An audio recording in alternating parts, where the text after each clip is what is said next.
Diaz met Jared James Dekas while working at Cheppy's Meat Market, a local grocery store in Tuckeria, Texas. At the time, Angie was a 21-year-old immigrant from Nicaragua who had come to the U.S. seeking a better life for herself and her family. Jared, also 21, had recently started working at the same store. The two quickly grew close. Angie is impressed with Jared's friendly personality and hard-working spirit, which harmonizes well with her responsibility and maturity, as she is the eldest of 4 siblings. During their work breaks, they would talk and laugh about their dreams and future plans. To her, Jared is a reliable support and brings her comfort, having left Nicaragua and her family behind, particularly her mother, who was battling cancer. Angie longed for someone to share her struggles and aspirations with. Her devotion to her family and determination to provide for them drove her to work multiple jobs, and Jared's companionship filled her with hope. Their friendship at work soon blossomed into a romantic relationship. Outside of work, they grew closer by sharing meals and discussing their goals. To those around them, Angie and Jared seemed like a happy and loving young couple, trying to build a future together in America. She had recently achieved a significant personal goal, becoming a fitness coach, a testament to her dedication and perseverance. Angie's co-workers at Cheppy's Meat Market often remarked on her joy when she was with Jared. Her boss, Veronica Jimenez, noted how she would brighten up when talking about him and described her as being incredibly happy in her relationship. However, as their relationship became more serious, small changes in Angie's behavior began to indicate that not everything was going smoothly. While these shifts were initially dismissed as normal life stresses, they began to raise concerns among her loved ones. Jared proposed to Angie after months of dating, and she was thrilled to accept. Marriage symbolized not just love, but also stability and partnership, which Angie hoped would help her continue supporting her family in Nicaragua. Their engagement was full of excitement as they planned for their future. On October 22, 2022, they tied the knot in a wedding ceremony officiated by Waller County Judge Trey Duhon, who later described them as a kind and loving young couple. Friends and family came together to celebrate what seemed to be the start of a happy, secure future for the pair. After their wedding, Angie and Jared decided to move into a small cabin on Jared's parents' property on Oak Hollow Boulevard in Waller County, Texas. This provided affordable housing as they worked on building their financial foundation as a couple. For Angie, who regularly sent money back to Nicaragua, the arrangement was practical. She balanced her job at Cheppy's Meat Market with her fitness coaching career, earning consistent praise from her manager, Ruth Armendariz, for her dedication and positive attitude. Co-workers described her as hardworking, energetic, and highly ambitious. However, cracks began to show in their seemingly happy relationship. While Angie kept up her cheerful persona, her boss, Veronica Jimenez, noticed subtle changes. Veronica recalled that some days Angie seemed different, explaining that she appeared tired. Though it wasn't clear whether it was because of work or her relationship, Jared's arrest for driving under the influence just a month into their marriage was the first major warning sign. The incident occurred at a Whataburger restaurant, where employees called the police after Jared became aggressive and tried to force his way inside. Responding officers described him as belligerent and locked him out of the building. During a search of his car, police found a partially full bottle of Bud Light. Jared admitted to taking pills but couldn't specify the medication. Beyond the legal consequences, this event revealed aspects of Jared's behavior Angie likely had not fully understood before their marriage. The situation worsened during Jared's booking process, where his aggressive behavior escalated. Court records showed Jared threatened both the arresting officers and jail staff.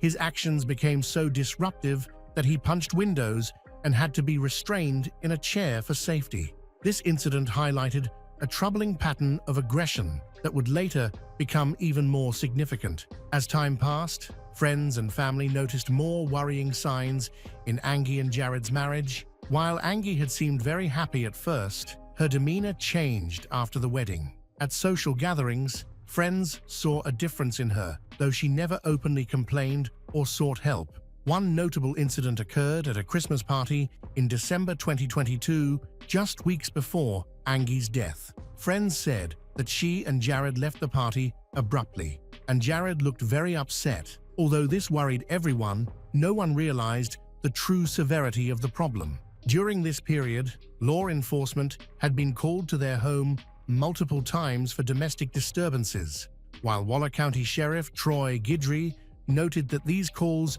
didn't involve extreme violence. They reflected ongoing conflict within the marriage. An unnamed friend of Angie later revealed that Jared had displayed possessive behavior during their marriage. He was described as jealous, and one particular social media post stood out where Jared had written that she was his. The friend found it unsettling, commenting that no one had questioned their relationship, making the post seem unnecessary. Such possessiveness is often a warning sign of potential domestic violence. Despite the warning signs, Angie seemed determined to stay in her marriage. Her friends later speculated that she might have been too embarrassed to admit her relationship was struggling. This hesitation to seek help or openly talk about relationship issues is sadly common among domestic violence victims, who often feel ashamed or believe they can manage the situation on their own. What made Angie's story especially tragic was her unwavering devotion to her family in Nicaragua.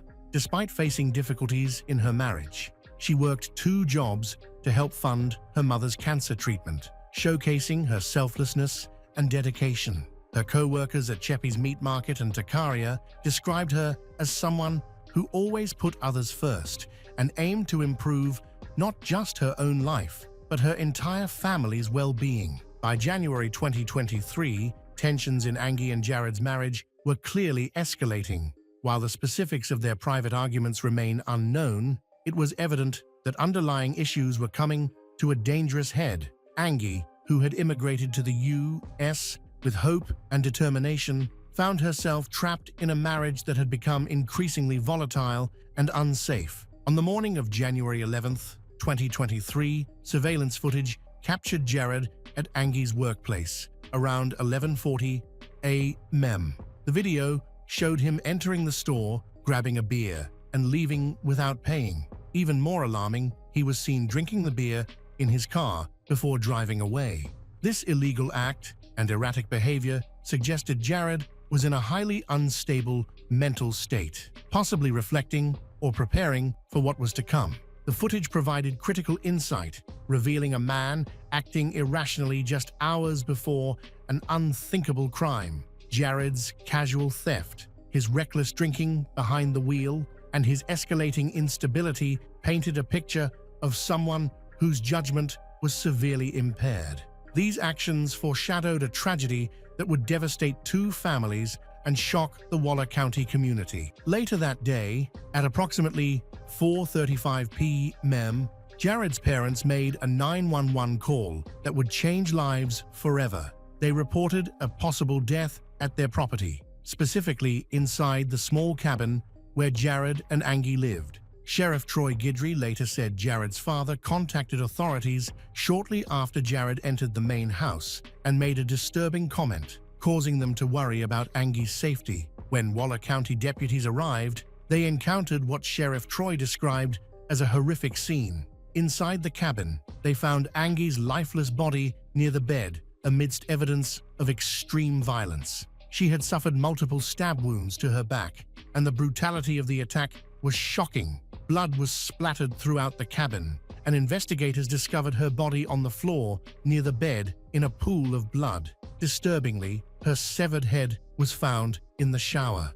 The severity of the violence left even seasoned law enforcement officers horrified. Crime scene investigators determined that a kitchen knife was used in the attack. Sheriff Troy confirmed that everything occurred on the property, and all evidence was recovered and submitted. The events of that day marked one of the most horrendous crimes in Waller County's history, leaving an indelible mark on the community and on everyone who knew Angie. The brutal and calculated nature of the violence, along with the disposal of Angie's body, shocked investigators. When deputies arrived at the crime scene, they found Jared still present on the property rather than fleeing or hiding his actions. He stayed at the location where he had committed the horrific crime. Jared and his parents were taken in for questioning, but it quickly became evident that Jared was solely responsible for the violent act. During his initial interview, Jared gave what Sheriff Troy described as a complete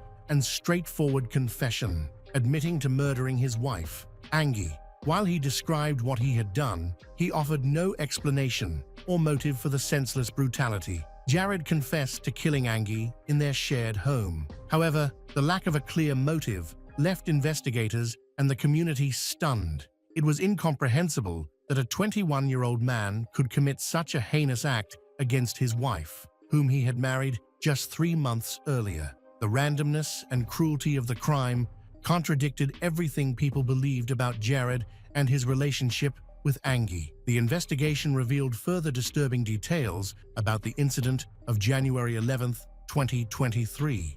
Evidence indicated that Angie had fought desperately for her life. Multiple stab wounds to her back suggested that she had tried to flee or defend herself during the attack. Adding to the heartbreak was the discovery that Angie had reportedly been living in fear in the weeks leading up to her death. Prior calls to law enforcement hinted at rising tensions within the home, though no one had anticipated such a horrifying conclusion. For Angie's family in Nicaragua, the loss was beyond devastating. She had left her home country to create a better life and support her family's medical expenses, but her dreams ended in an unimaginable tragedy. Her mother, already battling cancer, now faced the overwhelming grief of losing her eldest daughter. The crime scene investigation lasted several days as law enforcement meticulously gathered evidence to piece together what had happened in the cabin that afternoon. Although the physical evidence detailed the brutal tragedy, the deeper psychological and emotional factors behind Jared's actions remained unclear. When Jared was charged with murder and booked into the Waller County Jail, the community began to confront the reality of how domestic violence could escalate to such a serious level. Although there had been prior warnings, including domestic disturbance reports and concerning behavior from Jared, no one foresaw the violence that ultimately unfolded. The investigation also shed light on Angie's life and the dreams that were tragically cut short. Friends and colleagues shared memories of her ambition, dedication to her family, and pride in her work as a fitness coach. Her untimely death felt even more tragic, as it robbed her of a bright future and a positive impact she had been making on those around her. As the trial progresses, many questions remain about Jared's motive for committing this horrific crime. Although further details about Jared's mental state and behavior emerged during the investigation, the fundamental question of why this tragedy occurred remained only partially answered. With Jared in custody and having confessed to the crime, attention turned to the legal process that would decide his fate. However, no outcome could restore the life lost or ease the grief of Angie's loved ones, who had envisioned a brighter future for her in America. The case immediately raised important questions about domestic violence, mental health, and the systems meant to protect vulnerable individuals. Just months before the crime, Jared had been arrested for DWI and exhibited violent behavior during that incident, yet no system intervened to prevent him from continuing to pose a threat to Angie. Following his arrest and confession, investigators closely examined Jared's background and mental health to understand what led to the tragedy. During the pre-trial phase, Jared's mental health and competency to stand trial became significant concerns. The Waller County Criminal District Attorney's Office acknowledged questions about his mental state. This prompted a court-ordered psychiatric evaluation to determine if Jared could comprehend the charges and participate in his defense. After a thorough assessment, the psychiatrist concluded that, despite any mental health issues, Jared was competent to stand trial. This determination allowed the legal process to proceed, holding Jared fully accountable for his actions. Initially, he was held on a $500,000 bond, but Waller County Criminal District Attorney Sean G. Whitmore argued that this amount was inadequate given the severity of the crime. Citing the brutal nature of Angie's murder and Jared's history of violent behavior, Sean petitioned for the bond to be increased to $1 million. The district attorney's request was supported by Jared's past actions, including his threats against police officers and jail staff during his arrest 2 months prior. These incidents highlighted Jared's violent tendencies, especially under stress or the influence of substances, and emphasized the public safety risk he posed. After hearing both sides, the judge approved raising the bond to $1 million and ordered an additional mental health evaluation to further assess Jared's psychological state before trial. As legal proceedings moved forward, District Attorney Whitmore worked closely with Angie's family to understand their feelings and priorities. While grieving and organizing the repatriation of Angie's remains to Nicaragua, the family expressed a desire for justice without enduring a prolonged and painful trial. Prosecutors and defense attorneys began discussions on a plea agreement that could resolve the case without a trial. This agreement aimed to secure a significant prison sentence for Jared while sparing Angie's family the trauma of revisiting the tragic details in court. The negotiations were challenging, requiring a balance between the severity of the crime, the legal process, and the family's wishes. Prosecutors sought a resolution that acknowledged the heinous nature of the crime while offering closure to those grieving Angie. Meanwhile, the community grappled with the broader implications of the tragedy. Domestic violence advocates used the case to raise awareness about recognizing warning signs and supporting individuals in potentially dangerous relationships. The multiple visits by law enforcement to Jared and Angie's home before the murders were a clear warning that domestic violence can escalate over time and often leads to serious consequences. On July 31, 2024, more than a year after Angie's death, Jared James Deacus appeared in court before Judge Gary Cheney to finalize a plea agreement that resolved the case. Jared pleaded guilty to murdering his wife, resulting in a 40-year prison sentence in the Texas Department of Criminal Justice Institutional Division. As part of this agreement, Jared gave up his right to appeal the verdict, waived potential defenses, including insanity, and forfeited his ability to file future habeas corpus petitions. This significantly reduces his chances of appealing his sentence. Jared will not be eligible for parole until at least 2043, meaning he is set to spend decades behind bars.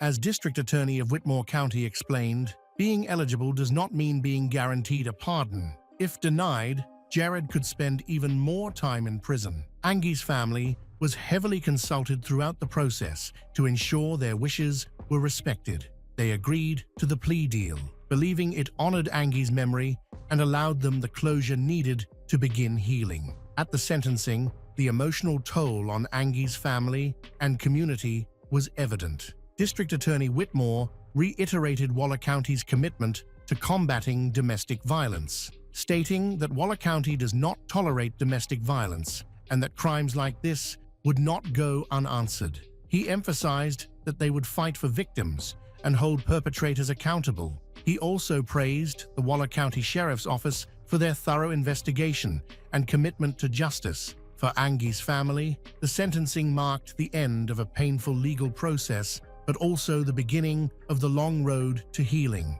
While nothing could bring Angie back, knowing Jared was held accountable brought a measure of justice. At the same time, they faced the challenge of rebuilding their lives while carrying the weight of their loss. This case highlighted the devastating impact of domestic violence and the importance of recognizing warning signs, such as the concerning behavior Jared exhibited before the murder, missed opportunities to intervene, such as prior police calls to their home, Jared's violent actions during a DWI arrest, and reports of possessive behavior underscored the need for greater awareness and proactive measures. In the aftermath, community groups and domestic violence advocates used Angie's story to educate others about the warning signs of abusive relationships and resources available to those at risk. Her tragic death became a catalyst for discussions about protecting vulnerable individuals and preventing similar tragedies. The case also shed light on the complex relationship between mental health and criminal accountability. While Jared's mental health was acknowledged during the trial, the court deemed him competent and held him fully responsible for his actions. This affirmed the principle that mental health challenges cannot excuse or justify acts of violence, even when they provide context for the behavior. When Jared began his sentence, Angie's family focused on honoring her memory and supporting others facing similar struggles. They collaborated with community organizations to raise awareness about domestic violence and ensured Angie's story served as both a warning and inspiration for change. While the legal system brought justice in this case, the ultimate goal should be prevention, protecting young women like Angie before they fall victim to such violence. Those who knew Angie remember her as a hopeful, ambitious young woman who loved her family deeply. Her tragic death, at just 21, represents not only a personal loss to her loved ones, but also a collective loss to the community. Angie's dreams, dedication to supporting her family, and success as a fitness coach highlight the bright future taken from her. Ultimately, she will not be remembered solely as a victim of domestic violence, but as a determined, hard-working young woman who came to America seeking a better life for herself and her family. District Attorney Whitmore emphasized that they would seek justice for victims of domestic violence and send a message to perpetrators that in their jurisdiction, they fight for their victims. Angie's case, he noted, underscores both the critical need for this fight and the devastating consequences of unchecked violence. He stated that her memory would continue to inspire efforts to prevent such tragedies and assist those in need of safety and support to escape dangerous situations.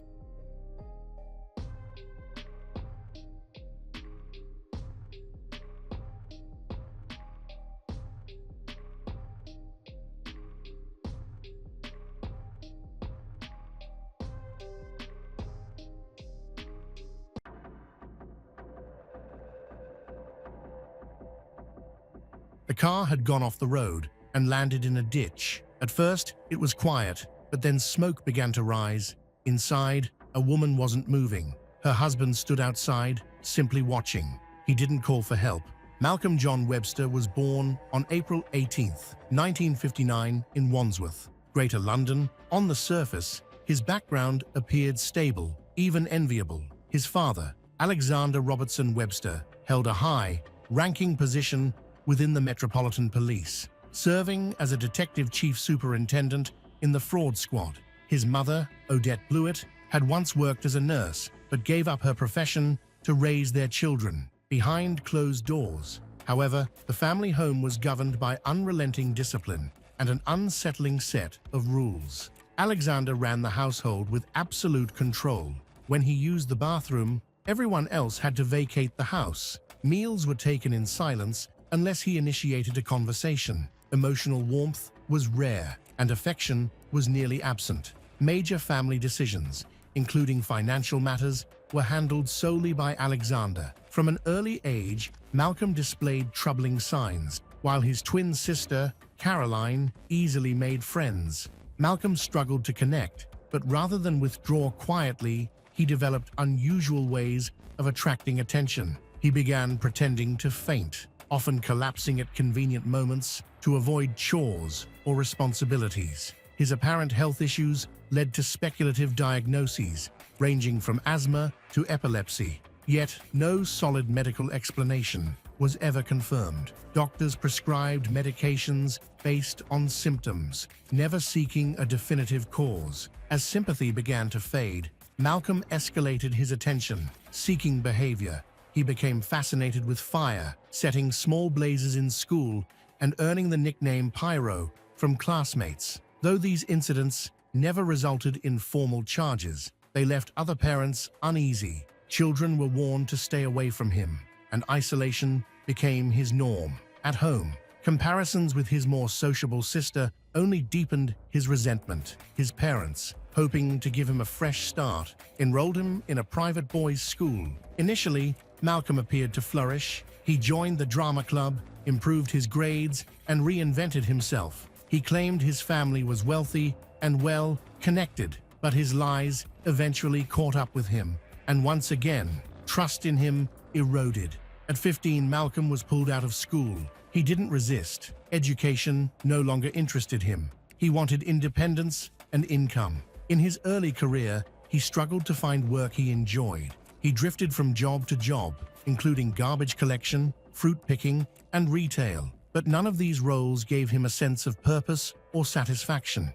At 17, guided by his mother, Malcolm began training as a nurse. Surprisingly, he thrived and began a serious relationship, which ended suddenly due to a terminated pregnancy and the resulting emotional distress. However, Malcolm persevered. When he was 30, Malcolm worked in Tawam Hospital on the children's ward in Abu Dhabi, UAE. It was here that his criminal tendencies surfaced. Trusted by elderly residents, he volunteered to manage their finances, only to siphon off their savings for personal luxuries, including rounds of drinks and expensive golf equipment. When that scam lost steam, he shifted tactics. He started targeting older, wealthier women. His charm was disarming, and his lies were convincing. Posing as a struggling young man with tales of hardship, he extracted money and gifts with calculated precision. In the late 1980s, within months,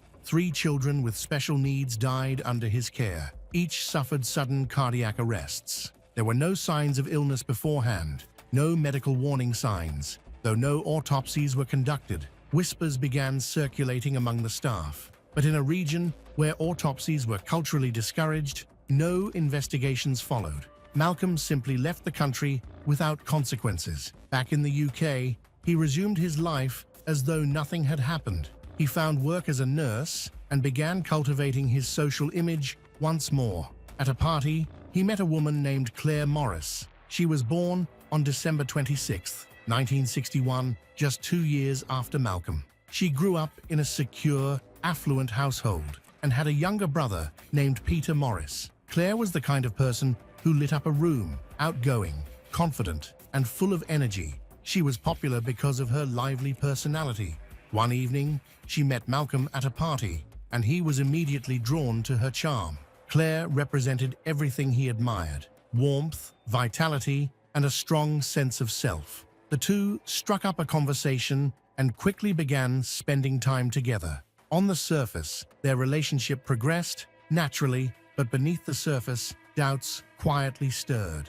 Claire's mother, Betty Morris, had reservations from the beginning. There was something about Malcolm that didn't sit right with her. Though she couldn't quite articulate it, her instincts whispered caution. Peter, on the other hand, initially welcomed Malcolm into the family, finding him clever and polite, perhaps a bit of a rogue, but nothing more. From Malcolm's perspective, Claire was radiant. His twin sister Caroline described Claire as generous and kind-hearted, someone who brought genuine happiness into her brother's life. Even Odette, Malcolm's emotionally distant mother, spoke positively of her. For once, it seemed Malcolm had found a partner who might steer his life in the right direction. They married on September 3rd, 1993. The ceremony was beautiful. Claire looked radiant, and Malcolm performed his role to perfection. The devoted husband, charming and attentive. Friends and family left the celebration believing they had a bright future ahead of them. Young, in love, and financially stable, everything appeared idyllic. But everything changed just 9 months later. On May 27, 1994, tragedy struck. Malcolm and Claire had been driving along a quiet rural road, with Malcolm at the wheel and Claire beside him. According to his account, a motorcyclist suddenly appeared on the wrong side of the road, forcing him to swerve. He claimed to have overcorrected, sending the vehicle into a ditch. Moments later, the car burst into flames. Malcolm escaped. Claire did not. He was taken to hospital and kept under observation for a week. He complained of pain, appeared emotionally broken, and wore a neck brace. But scans and medical tests showed no significant injuries. There were no broken bones, no burns, and no smoke inhalation. His physical condition was inconsistent with the violent wreckage he described. At Claire's funeral, Malcolm appeared inconsolable, barely able to speak. Peter held his hand throughout the ceremony, unaware that the man he was comforting would later spend Claire's life insurance payout, 200,000 British pound, an enormous sum in 1994 on a 30,000 British pound yacht, a new Range Rover, and other lavish expenses. The money vanished quickly. Questions began to surface. Why hadn't Claire managed to escape the car, as Malcolm had investigators confirmed that while the car had veered off the road, the crash hadn't been severe. It wasn't traveling at high speed, and the damage didn't suggest a violent impact. The fire's origin remained unknown. Even more troubling was that when Malcolm phoned for help, he told dispatchers the vehicle was empty. Despite his wife being inside, he never mentioned Claire. Despite these troubling details, no formal charges were ever brought. The case was closed, and Malcolm's life continued undisturbed by suspicion. Behind the scenes, he had already moved on. Soon after Claire's death, Malcolm began a secret affair with Geraldine Oakley, a hospital IT manager. Publicly, he was a grieving widower trying to rebuild his life. Privately, Geraldine began noticing unusual behavior. Malcolm talked about Claire's death in unsettlingly clinical terms, often circling back to whether a second autopsy would be ordered. His cold fascination with the topic disturbed her deeply. Geraldine confided her concerns to a consultant pathologist. She feared there was more to Claire's death than anyone realized. Eventually, unable to reconcile her suspicions with their relationship, Geraldine walked away. Unfazed, Malcolm shifted locations once again. By 1995, he was living in Saudi Arabia. There, he connected with a woman named Brenda Grant over the phone. They eventually met in person a few times, but the friendship ended abruptly when, according to Brenda, Malcolm offered her illegal substances, an offer she firmly declined. After his stay in Saudi Arabia, Malcolm relocated once more, this time crossing hemispheres entirely and settling in New Zealand in the mid-1990s. No longer working as a nurse, he presented himself as a computer specialist. At a dinner party that month, he met Felicity Drum, a bright, outgoing cancer nurse. She was intelligent, well-spoken, and 3 years younger than Malcolm. Her personality was magnetic, polished, lively, and full of warmth. For a man like Malcolm, she was the perfect mark. He played the role to perfection, attentive, affectionate, and emotionally present. To Felicity, he seemed sensitive and grounded, often speaking of life's fragility and how important it was not to waste time. Within months, they were inseparable. By January 1997, Malcolm had proposed. They married that April in Auckland, and for their honeymoon, they retreated to the idyllic Bay of Islands. But amid the calm beaches and scenic beauty, a far darker undercurrent began to emerge. Felicity later recounted one disturbing episode from the trip. She drank a cup of tea, prepared by Malcolm, and fell into a deep, unnatural sleep that lasted nearly 36 hours. It wasn't a one-off. In the months that followed, she experienced troubling health issues, double vision, unsteadiness, periods of confusion, and extended bouts of sleep, all suspiciously occurring after eating or drinking something provided by her husband. When she raised her concerns, Malcolm dismissed them as stress-related. Doctors were consulted, but none could pinpoint the cause. Tests showed abnormal liver function, usually associated with substance abuse or medication toxicity, neither of which applied to Felicity, who lived a healthy lifestyle. Still, Malcolm continued preparing all her meals, always at her side, always in control. Their home life soon took on a sinister pattern. Fires began to follow them. One broke out at Felicity's parents' house while the couple was staying there, another at a rental cottage, and a third at a property they were considering purchasing. These accidents left Felicity uneasy, but she brushed them off until Malcolm encouraged her to take out a life insurance policy. She agreed. In 1998, they welcomed a son. From the outside, it looked like a happy family. Malcolm was attentive, affectionate, and often seen doting on his child, but his affection masked a growing deception. In early 1999, Felicity and Malcolm planned to purchase a home in Auckland. Malcolm repeatedly stalled the payment, claiming the funds from a UK bank transfer hadn't cleared. As the February 12th deadline approached, the pressure mounted. That day, Malcolm and Felicity headed to the bank together. During the drive, Malcolm began complaining about the car's steering. Then, without warning, the vehicle veered across 2 lanes and slammed into a ditch. Felicity grabbed the wheel in panic and found it responsive. Nothing about the car's handling felt off. Malcolm got out of the car and asked her to stay put. However, she disobeyed and got out to call the bank, probably to reschedule their meeting. Just a week after the crash, Malcolm arranged a picnic in a remote area. During the drive, the couple argued, nothing major. Then, in an apparent peace offering, Malcolm handed her a bottle of water. Moments later, Felicity passed out. She awoke hours later in the passenger seat, disoriented and groggy. The car was now deep within a forest. Her phone rang. It was her father, worried after not hearing from her. When Malcolm returned to the car and saw her awake, he looked startled, alarmed even. He climbed into the car, tense, and asked how she had managed to regain consciousness. Felicity didn't know. Her head spun. Her memory was foggy, but one thing was clear. Something was terribly wrong. She demanded he take her home immediately. Back at the house, with her senses returning, she started asking questions. Why had they been in the middle of the forest? What had caused her to pass out? Malcolm dodged her inquiries. Then he suddenly clutched his chest and claimed he might be having a heart attack. He rushed off, allegedly heading to the hospital. Hours later, he returned with an astonishing announcement. Doctors had diagnosed him with leukemia, but this was no cry for help.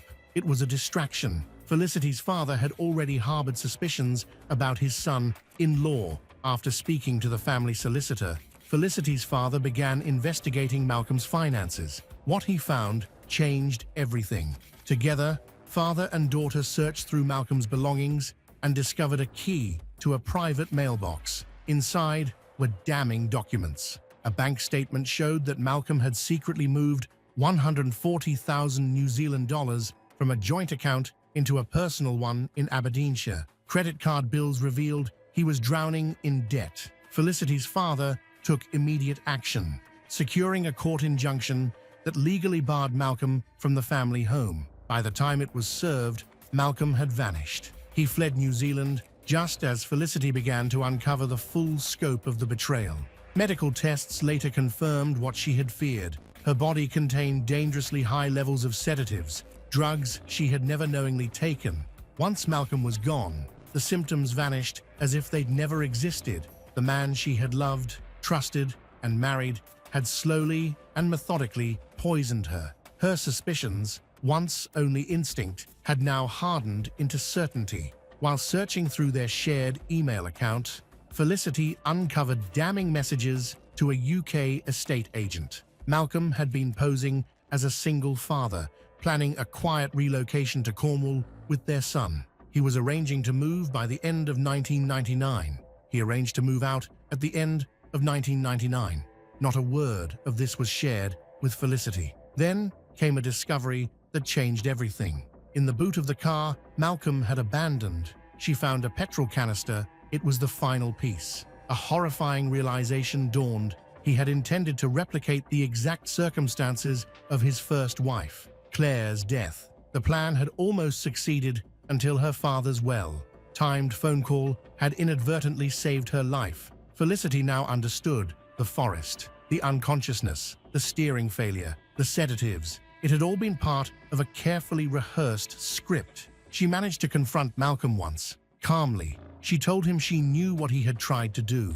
His reply chilled her to the bone. "You would have died happy." That sentence shattered any lingering doubts. Malcolm hadn't just deceived and manipulated her. He had plotted her death with methodical precision. For Felicity, the illusion was destroyed. She now knew she had married a murderer. She went straight to the police. In July 2000, New Zealand authorities issued 4 arrest warrants against Malcolm Webster. The charges were severe, including arson, drugging his wife, and administering substances with intent to cause harm. But Malcolm was already gone, having fled the country before he could face justice. From that point on, he was officially a wanted man. As the investigation unfolded, more details emerged. Felicity had only been aware of one life insurance policy, but Malcolm had secretly forged 8 more, with a combined value nearing 2 million New Zealand dollars. His motivation had always been clear: control, deception, and financial gain, no matter the cost. What he did next was true to form. In 2000, Malcolm slipped back into the United Kingdom. He confessed nothing to his family and resumed life as if nothing had happened. He found work, played the role of a respectable man, and once again sought out wealthy women.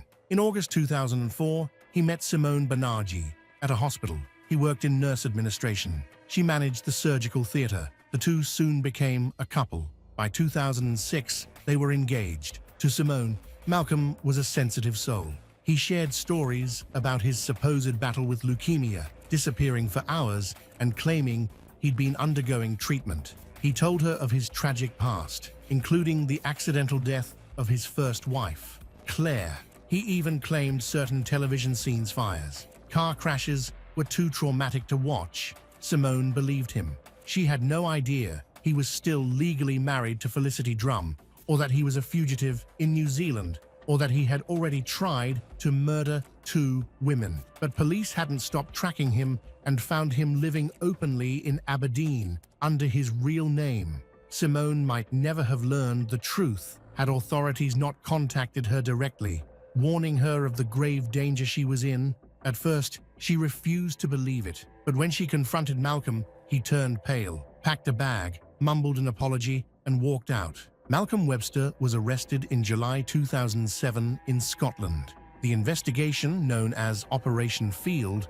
became an international effort involving over 1,000 witness interviews across multiple countries. Prosecutors charged him with the murder of Claire Morris, the attempted murder of Felicity Drum, and attempting to marry Simone Banerjee under false pretenses to gain access to her estate. As part of the reopened case, Claire's body was exhumed. Forensic analysis revealed that, like Felicity, she had been heavily sedated before her death. This confirmed what many had suspected. Claire hadn't been able to escape the burning car because Malcolm had drugged her, incapacitating her. It was also revealed that Felicity was drugged, even while she was pregnant with their son. The trial would go down in Scottish legal history. It became the longest trial involving a single defendant the country had ever seen. In May 2011, Malcolm Webster was found guilty on all charges. On July 5, 2011, he was sentenced to life in prison with a minimum term of 30 years. Simone later described herself as lucky to be alive. The courtroom testimonies painted a portrait of a man who used trust as a weapon, staging car crashes, setting fires, poisoning those closest to him, and weaving webs of lies for profit. Psychologists diagnosed him with narcissistic personality disorder, manipulative, deceitful, and utterly lacking in empathy. Even after his conviction, Malcolm refused to accept responsibility. In December 2013, he applied to the Scottish Criminal Cases Review Commission, hoping to have his sentence overturned. The process dragged on, but in February 2016, his request was officially rejected. The High Court saw no grounds for an appeal. After a comprehensive investigation into the events of Malcolm Webster's life, the authorities discovered that he had carried out a series of systematic and calculated crimes, mainly for financial gain through fraud and murder. The investigation, known as Operation Field, spanned 5 years and involved interviews with more than 1,000 witnesses across several countries, revealing a terrifying pattern of manipulation. Malcolm poisoned his first wife, Claire Morris, with temazepam before staging a car crash in 1994 to collect $200,000 in insurance money, spending lavishly on a yacht and a Range Rover. He continued to poison his second wife, Felicity Drum, even when she was pregnant, and forged 9 insurance policies worth $750,000 while also setting 3 fires at her parents' home, a rented house, and a property he intended to buy. Authorities also discovered that Malcolm had attempted to enter into a sham marriage with Simone Banerjee to gain her wealth, with plans to drown her in a boat accident. He also had other relationships, including with Christina Willis, Anne Hancock, and a 15-year-old girl who ended up having an abortion, all of which he either deceived or exploited financially. In Abu Dhabi, Malcolm was suspected of injecting insulin to kill 3 children in his care, although evidence was lacking due to a culture that discouraged autopsies. He had lied about having cancer as a teenager, foreshadowing a decades-long scam. After his arrest in 2007, a search of Simone's home revealed stolen laptops and unlicensed guns. Malcolm was convicted in 2011 of murder, attempted murder, arson, burglary, fraud, poisoning, and attempted marriage fraud, removed from the nursing register in 2013, and attacked in prison, where he hired a hitman to protect him. These revelations exposed a manipulative psychopath diagnosed with narcissistic personality disorder who showed no remorse even after being sentenced to life in prison. Malcolm Webster is currently serving his life sentence at a prison in Lanarkshire, Scotland.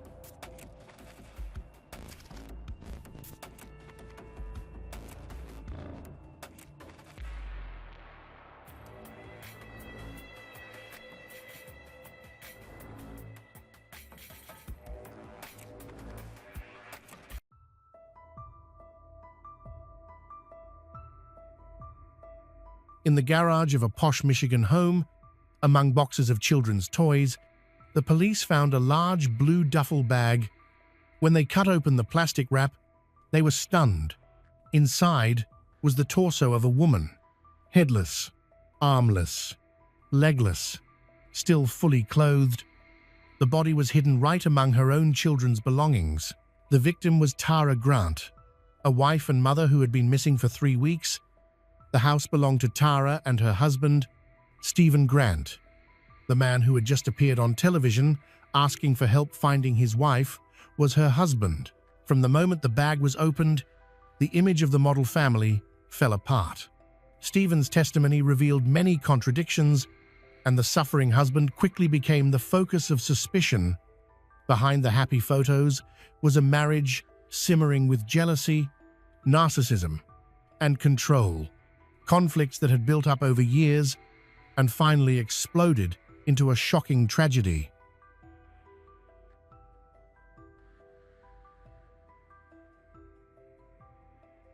Tara Lynn was born on June 28, 1972, in Macomb County, Michigan. She is one of 2 daughters of Gerald and Mary and is especially close to her older sister Alicia. Over time, they became best friends. Tara was bright and cheerful, with dark curly hair and a wide smile. She excelled in school and still made time for activities like basketball and cheerleading. Growing up on a Michigan farm, Tara dreamed of getting an education, becoming financially independent, and making a name for herself. After high school, she enrolled in a community college, then transferred to Michigan State University, where she earned a bachelor's degree in business. Soon after graduating, she became a consultant at Washington Group International, a company offering engineering, construction, and management services to businesses and governments worldwide. It was a dramatic change from her small-town farm life. Not long before, Tara and her family would rise at dawn to feed livestock. Now, she had entered the world of big business, landing her dream job. With the company headquartered in San Francisco and offices around the globe, her work allowed her to travel internationally. For a country girl, it seemed like a dream come true. Tara set her goals and achieved them, both in her career and in her personal life. Her partner, Stephen Grant, was about 2 years older. He once studied at Michigan State University, but decided to pause his studies when he received a career opportunity. Believing that education could be pursued later, Stephen eventually worked for a Michigan politician. He and Tara shared a lot in common, but their first meeting didn't go well. Tara was an attractive, educated, ambitious young woman. Stephen came off as ordinary and awkward, and not particularly sharp. Classmates even joked that if Stephen ever committed a robbery, he'd leave his ID at the scene. Seeking approval, he often exaggerated and invented stories. Sensing his dishonesty, Tara made it clear she wasn't interested. But Stephen persisted. His persistence coincided with a tragedy. Tara's grandmother passed away. When Tara flew home for the funeral, Stephen unexpectedly showed up after driving several hours to support her. It was awkward. Tara was dating someone else at the time, and he was also at the funeral. Stephen stayed calm, joined the family for dinner, and, when offered a place to stay, politely declined and returned home. That gesture became a turning point. After Tara ended her other relationship, she gave Stephen a chance. Things moved quickly. They started dating, fell in love, and within a few months moved in together. Stephen believed he would never find someone like Tara. He set out to win her heart and soon proposed on the steps of the Detroit Institute of Arts. They married in 1996. Their daughter, Lindsay, was born in 2000, and their son, Ian, in 2002. By 2007, the family had settled into a prestigious neighborhood. They bought a large 4-bedroom home with a big yard and a garage, and their children attended a private school. Financially, they were doing well. Most of the income came from Tara, the primary breadwinner.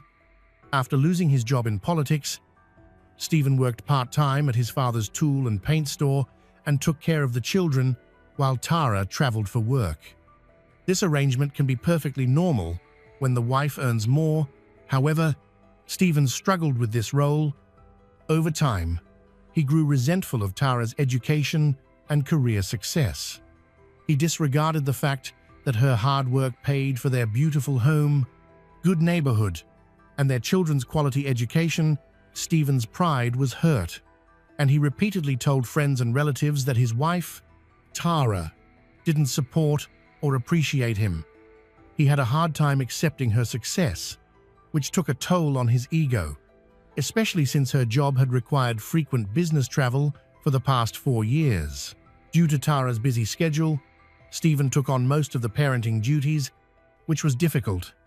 Still, he made no effort to find a higher-paying job to contribute more to the family finances. At one point, Tara was away on business 5 days a week. Recently, she had been working in Puerto Rico and came home only on weekends to see Stephen and the children. She called daily, sent gifts, and left heartfelt notes. Even if she wasn't physically present, she devoted her spare moments to her family. On the surface, Tara and Stephen appear to be a successful, happy couple. Inside the home, however, there was a quiet power struggle. Stephen considered himself the head of the family, but Tara was the primary earner. This dynamic threatened Stephen's sense of masculinity. Those close to Tara and Stephen noticed troubling personality traits in him, especially his controlling nature. Tara often yielded during arguments, knowing that fighting would only make things worse. She would hold her tongue and let Stephen feel he had won.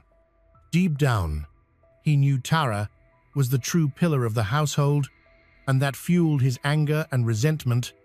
To soothe his ego, he began messaging ex-girlfriends, complaining that Tara was never home.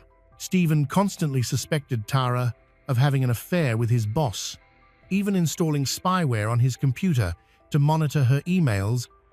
He wanted proof of betrayal, but there was none, because Tara loved him. If her boss sent weekend messages about work, Stephen would get anxious and start another argument. Despite his accusations, Stephen's own behavior was far from upright. After venting to his exes about his family woes, he would flirt and make suggestive comments. When asked why he didn't divorce if he was so unhappy, he replied that he didn't want to break up the family or make the children suffer. With Tara often away, the household became chaotic. The children, Lindsay and Ian, were only 6 and 4 years old, and Stephen, who had been tasked with running the household, was exhausted. Since they could afford help, Tara suggested hiring a housekeeper to ease his burden and give him time to rest and pursue hobbies. They settled on a live-in nanny who could also handle household chores. Since he would be working closely with the nanny, Stephen interviewed and selected her himself. It's no surprise that he favors young, attractive women. That's how 18-year-old Verena Dierkes, a recent high school graduate from Germany, moved in with his family. As a newcomer to the United States, Verena was eager to make the most of the opportunity. What followed was predictable: a lonely adult man and a young, attractive woman sharing a home 5 days a week quickly grew close. Stephen began by flirting and oversharing about his marriage, claiming Tara was unfaithful. He then offered Verena a massage, and soon they were in bed together. Their relationship began about 6 weeks before the tragic events that would later occur in the family on February 14, 2007. Valentine's Day, Stephen called the police to report Tara missing. He told them that she had run away from home earlier, leaving him with the children, which was why he did not call the police immediately. He said he last saw Tara on Friday, February 9, when she returned from a business trip to Puerto Rico. According to Stephen, Tara began unpacking and said she needed to leave a day earlier than usual. Typically, she spent weekends at home and flew out on Monday. But this time, she planned to leave on Sunday. Stephen was upset. She had just returned and was already preparing to go again. And they argued. The second reason Stephen was upset was a simple request from Tara. Last weekend, she asked him to pick up her car from the repair shop. This innocent favor made Stephen feel like a servant or handyman. He didn't hear respect in his wife's words, and their arguments intensified. Tara grabbed her unpacked bags, left the bedroom, and walked out to the driveway while talking on the phone. Stephen saw her get into a dark car, waiting outside, and drive off into the night. No one saw her again. Stephen was both angry and upset. He had to tell the children that their mother, whom they'd been eager to see all week, had left without visiting them. At first, Stephen wasn't worried. He was used to his wife being away from home. The next day, he called her parents, who reassured him that Tara had probably gone back to Puerto Rico. But then her company called to report she had missed an important meeting, completely out of character for someone so devoted to her work. Despite that alarming call, Stephen didn't contact the police immediately. He waited until the next evening, 5 days after she disappeared, before filing a missing person report. He did not seem particularly concerned that Tara was out of contact. Unlike Stephen, Tara's sister, Alicia, dropped everything and flew to Tara's house to support him. Lindsay and Ian. She launched an active search, calling friends and acquaintances and putting up flyers. Stephen took no part in the effort and made this position clear through his attorney. Even after the police suggested they might be searching for a body rather than a living person, Stephen did not change his stance. Concerned citizens scoured the area on foot, searched difficult terrain with ATVs and helicopters, and used dogs. Police and volunteers continued to hope they would find Tara, alive or dead. The day after the report was filed, police pulled Stephen over and arrested him for driving with an expired license. He claimed the traffic stop was just a pretext to detain him and question him about Tara's disappearance. Investigators found his account unconvincing. Beyond visible injuries, a mark on his nose and scratches on his hands, his behavior raised red flags. He was very nervous during the interview, fidgeting constantly. The more they asked about his relationship with his wife, the more agitated he became. His answers sounded logical, but something about his demeanor seemed off. His story also didn't align with the facts. Tara had effectively vanished. No phone activity, no credit or debit card use, no travel tickets, and no record of leaving the country. According to Stephen, she left in a dark car and disappeared. There was another inconsistency. He told detectives that Tara had been on the phone before she left, but when investigators checked the phone records, they found no incoming or outgoing calls. The supposed phone conversation was a fabrication. After her disappearance, only Stephen left a few voicemails on her phone. As officers dug deeper, their suspicions about Stephen grew, especially as he became less cooperative. He stopped answering questions and refused to take a polygraph. He declined to take one at the police station, saying he would do it with an independent examiner instead. He grew angry and called his attorney. His distrust and refusal to cooperate suggested he might know more than he was telling police. Nevertheless, Stephen was released on bail. Over the next 2 weeks, he appeared in the media several times. At times, accusing authorities of harassment, Stephen did not help search for Tara. Instead, he tried to look like he cared. He refused to cooperate with police and hired a private investigator to find out what happened. That was all he did. He never called detectives for updates. While the sheriff's office held daily press conferences, Stephen kept appearing in the media to shape public opinion. He cried on camera and begged for Tara's return. He praises Tara as a good wife, but at the same time defames her by claiming that he has replaced her in taking care of the children. To many, his tears looked fake. Whenever Tara's family said something kind about her, Stephen contradicted them. It was unclear whether he wanted to defend himself or damage Tara's reputation. By then, Stephen was the police's primary and only suspect. Investigators placed him under surveillance. They were also concerned that he refused to allow a full search of the home without a warrant. After Tara was reported missing, nanny Verena Dierkes spoke to detectives. She did not disclose her affair with Stephen. Fearing the consequences, she had developed feelings for him and believed his version of a marital dispute, so she tried to protect him. She left his home and returned to Germany on February 21, but continued to keep in secret contact with him until a major breakthrough in the case on February 20, 2007, in southeast Michigan. A woman walking in a park stumbled upon a horrifying sight. Behind the trees, stuck in a crevice in the trunk, she saw a plastic bag. Spurred by curiosity, she opened the bag. She noticed gloves and pieces of metal inside, and the bag had obvious bloodstains. Panicked, she put the bag down and called the police.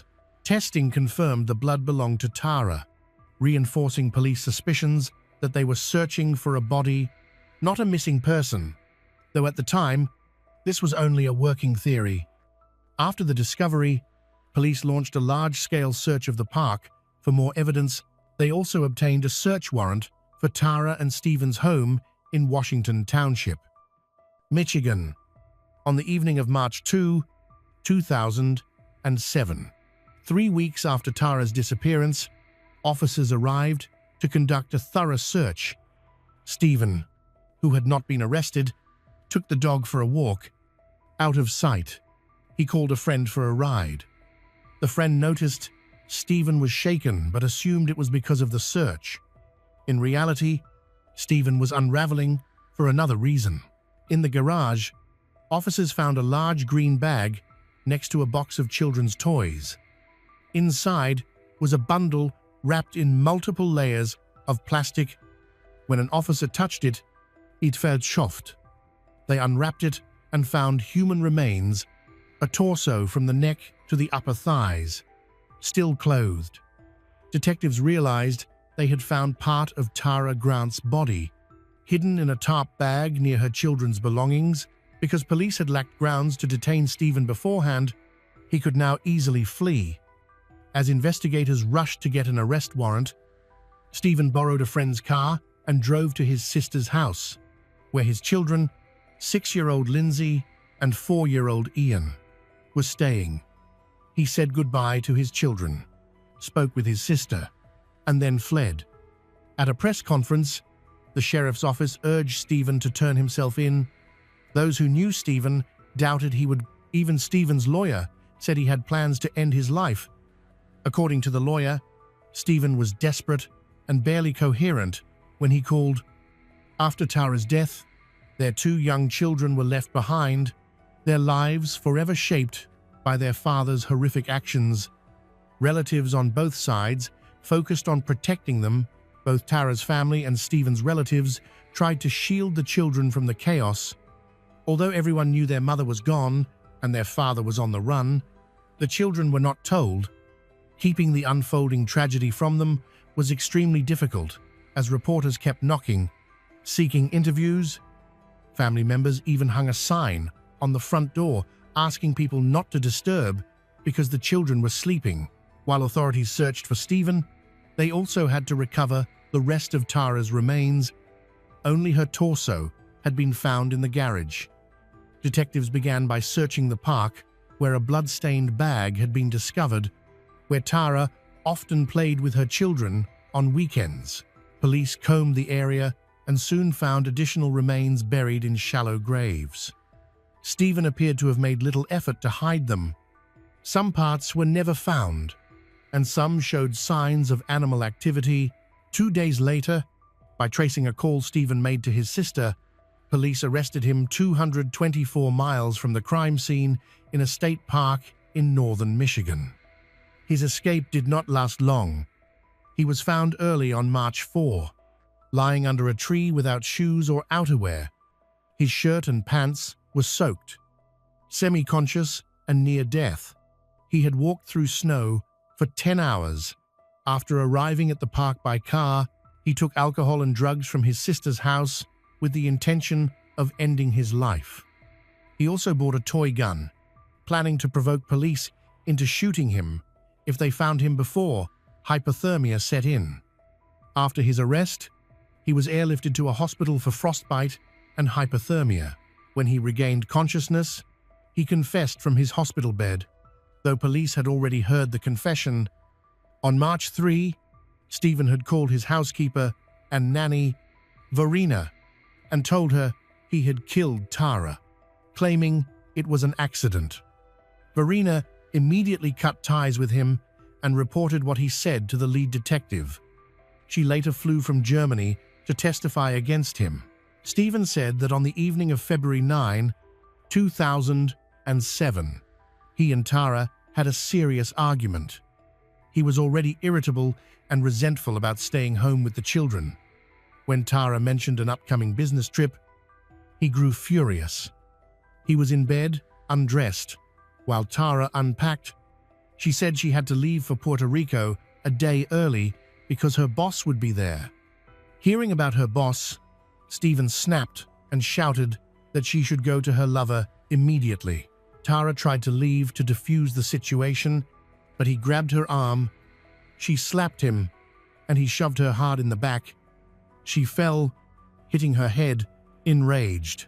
Tara said she was done and planned to file for divorce, leaving him without money or the children, since she was the breadwinner. Her words enraged Stephen. He straddled her as she lay on the floor and strangled her with his hands. Tara fought back, but he was stronger. Unable to look her in the eyes, he pulled a shirt over her face while he continued to choke her. As soon as Stephen realized Tara was dead, he panicked. Their children were asleep at home, and the nanny, Verena, wasn't there yet but could return at any moment. Stephen texted Verena, telling her not to come over that day, and then tried to move Tara's body, but it was too heavy. He left the room, got one of his belts, looped it around Tara's neck, and dragged her down the stairs to the garage to load her into the car. At one point, he dropped the body and heard a dull thud that he later described as sounding like a cracked watermelon. Just after he got her into the car, he heard a noise. Even though Stephen texted, Verena still returned because she had nowhere else to go. Disheveled and half-dressed, Stephen rushed out to meet her. A fresh cut from his fight with Tara was visible on his face. He told Verena he'd argued with his wife, that Tara had slapped him and then left. He reinforced the lie by repeatedly calling Tara's phone, leaving voicemails, and asking what he should tell the children. All the while, he knew Tara's body was in his car. He also took Verina's phone and deleted their messages, aware that their affair could be seen as a motive. The next day, Stephen drove Tara's remains to his father's workshop at the tool and paint store, making sure no one was around. He laid out a tarp, drank alcohol for courage, and began dismembering the body. He vomited several times during the process. He divided the remains into 14 parts and destroyed the items Tara had brought on her business trip to make it look as if she'd left voluntarily. When he finished, he went home and tried to act normal. Once he calmed down, he decided to dispose of the remains. He loaded the carefully wrapped body parts into a bag, placed it on his children's sled, and headed to a park a few kilometers away. Then, something went wrong. While descending a hill, he lost control of the sled. It slid away, the bag fell, and the contents spilled onto the ground. He had to chase after it, frantically gathering the scattered packages and stuffing them back into the bag before anyone saw. He then continued with his plan to dispose of the remains. He went to a dense, wooded area, dug a couple of shallow holes, and tossed the bags in, hoping animals would destroy the evidence. But his plan was thwarted when a woman in the park found a bag containing blood-stained items. Realizing the police were preparing a large-scale search, he panicked. He retrieved Tara's torso and hid it in the garage near his children's toys. Believing detectives couldn't search his property without a warrant, he felt secure. The next day, however, police arrived with a warrant. Stephen was arrested and charged with murdering his wife. His attorney, who had previously defended him, recused himself. At Tara's funeral, no one spoke Stephen's name. Tara knew how to love and be loved. She could forgive, believe, and understand. Her tragic mistake was trusting the wrong man and failing to see his spiteful, obvious nature. In February 2008, Stephen Grant was sentenced to 50 to 80 years in prison for the murder of Tara Grant, plus an additional 6 to 10 years for mutilation of a body. The more Tara succeeded, the more insignificant Stephen felt. Unable to accept it, he complained, belittled her, and had an affair with the young housekeeper to prop up his fragile ego. Because of his selfish and despicable actions, the children lost both parents overnight. The consequences of his crime were devastating. In June 2008, a few months after Stephen was sentenced, his father, William Allen Grant, died. He owned the tool store where Stephen had dismembered his wife's body. Unable to cope with what his adult son had done, William shot himself. In that sense, Stephen was indirectly responsible for his father's death as well. Stephen and Tara's children, Lindsay and Ian, later took their aunt Alicia Standifer's surname, dropping the Grant surname. They had some understanding of what happened to their mother, but did not know the details. Tara's family said they would let the children read Stephen's confession once they were adults. The family wanted to protect the children from the truth for as long as possible because their lives had already been devastated. But the reality was even worse. It was later revealed that 6-year-old Lindsay and 4-year-old Ian witnessed their mother's murder. They kept silent until after the trial, then told their aunt and uncle that they had seen their parents arguing that night and watched as their mother died. When Stephen leaves the room, Lindsay runs to her mother and tries to wake her, not understanding that she is dead. When her father returned to the bedroom, Lindsay hid under the bed and saw him drag her mother's lifeless body toward the door. Will Stephen Grant ever realize his actions if he is to rot in prison for the rest of his life?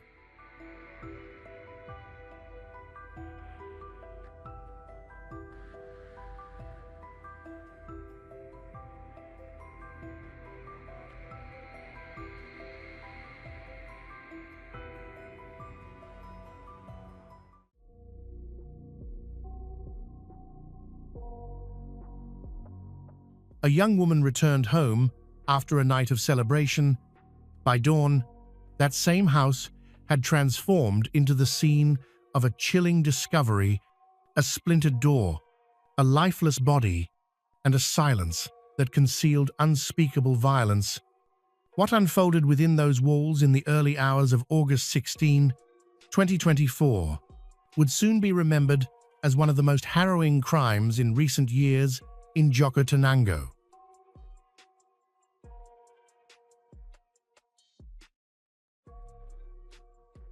Andrea Sanchez was born on September 23, 1998, in Guatemala City. She was the youngest of several sisters. Their life unfolded quietly, like so many other ordinary families. As Andrea reached adulthood, she decided to leave the bustle of the city and move to Jocotenango, a small town in the department of Zacatepec, about 25 kilometers from her birthplace.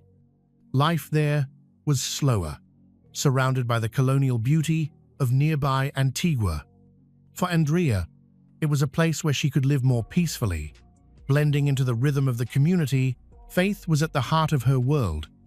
Andrea became an active member of the Hermandad Esquipulas de Antigua, Guatemala, one of the country's most respected religious brotherhoods. She took part in many church activities, especially during Holy Week processions, where her devotion and discipline were clearly seen. Those who knew her remembered her as spiritual, quiet, and humble. A young woman whose life was shaped by faith and service. It was within this environment that Andrea met Carlos Monzon. He too was active in the Brotherhood, often helping during liturgical events and assisting wherever needed. His devotion earned him respect among fellow members. At first, he appeared to be a man of strong character, steady faith. What started as a simple connection through shared religious commitments gradually grew into something deeper. Their friendship strengthened, and over time, it blossomed into a romantic relationship. Before long, whispers began spreading in their circle. It was clear Andrea and Carlos were more than just acquaintances. To outsiders, they seemed like the perfect couple. Social media only reinforced this impression. Photos filled with smiles, affectionate captions, and gestures of tenderness that painted the image of a flawless love story. Their relationship appeared solid, even inviable. But behind those carefully chosen images, the truth was far more complicated. According to friends and relatives, Carlos was not the calm, steady man he pretended to be. He was jealous, controlling, and increasingly possessive. Andrea began to show signs of feeling trapped in an unhealthy relationship. The tenderness displayed in public often gave way to tension and fear in private. Close friends later recalled that Andrea sometimes confided in them about her worries. She admitted that Carlos frightened her, especially when he drank. His moods could change suddenly, turning aggressive, even threatening. While not every outburst turned physical, his words and tone carried a weight that left Andrea shaken and deeply unsettled. This fragile balance carried on until the night of August 15, 2024. At around 11:30 p.m., Andrea and Carlos joined thousands of others at one of Guatemala's most iconic celebrations, the Feria de Jocotenango. This traditional festival, held annually in honor of the Virgin of the Assumption, fills the town with music, food, and joy. It is one of the most beloved events of the year, drawing people from far and wide. For Andrea and Carlos, that night's fair was just like another ordinary celebration, but in reality, it marked the beginning of a chain of events that no one could have predicted. Amid the music, food stalls, bright decorations, and festive atmosphere of the Feria de Jocotenango, Andrea and Carlos blended in perfectly with the lively crowd. They laughed together, mingled with friends, posed for photos, and shared drinks. giving every impression of being just happy couple, enjoying one of Guatemala's most iconic celebrations. To those around them, they looked carefree and in love. The outing lasted until late at night and early in the morning. Friends later recalled Andrea appearing in high spirits when she headed home to Jocotenango. She seemed content, smiling and cheerful after an evening surrounded by celebration, but as dawn began to break, the atmosphere in her home shifted into something far more sinister. According to later accounts, Carlos entered Andrea's house in the early morning and discovered her lifeless. What followed raised immediate suspicions. Instead of calling emergency services right away, his first instinct was to phone a friend. His voice was described as nervous and unsteady, though not completely broken, as he claimed Andrea had died without giving clear details about how or why. Only afterward did he contact the emergency services. Emergency responders arrived to what seemed like a peaceful scene. Andrea's body was on the living room couch. She had no obvious injuries. No blood was visible, and the furniture was undisturbed, suggesting no struggle had occurred. Initially, it appeared she had simply died quietly in her sleep. But investigators quickly noticed troubling inconsistencies. The bedroom door had clear signs of damage, the wooden frame was splintered, and the lock appeared forced, suggesting someone had broken in or attempted to. This detail stood in sharp contrast to the otherwise peaceful appearance of the room and immediately raised questions about what had really happened during those final hours. By August 16, 2024, word of Andrea's death spread quickly through Jocotenango and surrounding communities. Neighbors were left shocked and unsettled. Andrea was remembered as a gentle, devout young woman, known for her involvement in her religious brotherhood and her respectful demeanor. The mysterious circumstances of her death created unease and confusion. At first, there was no official cause of death, and early reports offered more speculation than clarity. The lack of obvious violence made the case even more puzzling, as if crucial pieces of the story were still missing. Authorities knew from the start that this would require a meticulous and thorough investigation. One of the first major leads came not from the crime scene itself, but from social media. A photograph Andrea had posted just hours earlier at the fair, smiling alongside Carlos, illuminated by the colorful lights of the celebration, became a key piece of evidence. The photo's digital timestamp and metadata confirmed the exact time it was taken, and friends' accounts supported the timeline. It also firmly established Carlos as the last known person to have been with Andrea while she was still alive. A photo capturing a fun evening accidentally became a keepsake of her final moments. Investigators began to reconstruct Andrea's last night. Step by step, security cameras in Jocotenango provided critical footage that contradicted Carlos's version of events. At 2:44 a.m., cameras captured Andrea and Carlos walking together toward her house. By 4:00 a.m., Carlos was seen leaving alone. Just 20 minutes later, he returned briefly, only to leave again at 4:54 a.m. on a motorcycle. Most notably, at 6:47 a.m., cameras showed him re-entering Andrea's home, this time wearing different clothes. Shortly afterward, he made the emergency call, reporting her death. The timeline suggested that Andrea was attacked between 2:44 a.m. and 4:00 a.m. Shortly after arriving home, forensic analysis indicated that her body had been moved from the bedroom to the couch, likely in an attempt to stage the scene and downplay signs of violence. The damaged doorframe, combined with the suspicious sequence of Carlos's movements, made investigators increasingly confident that this was no accident or break-in, but an intentional act carried out. For investigators, the reconstructed timeline left little doubt.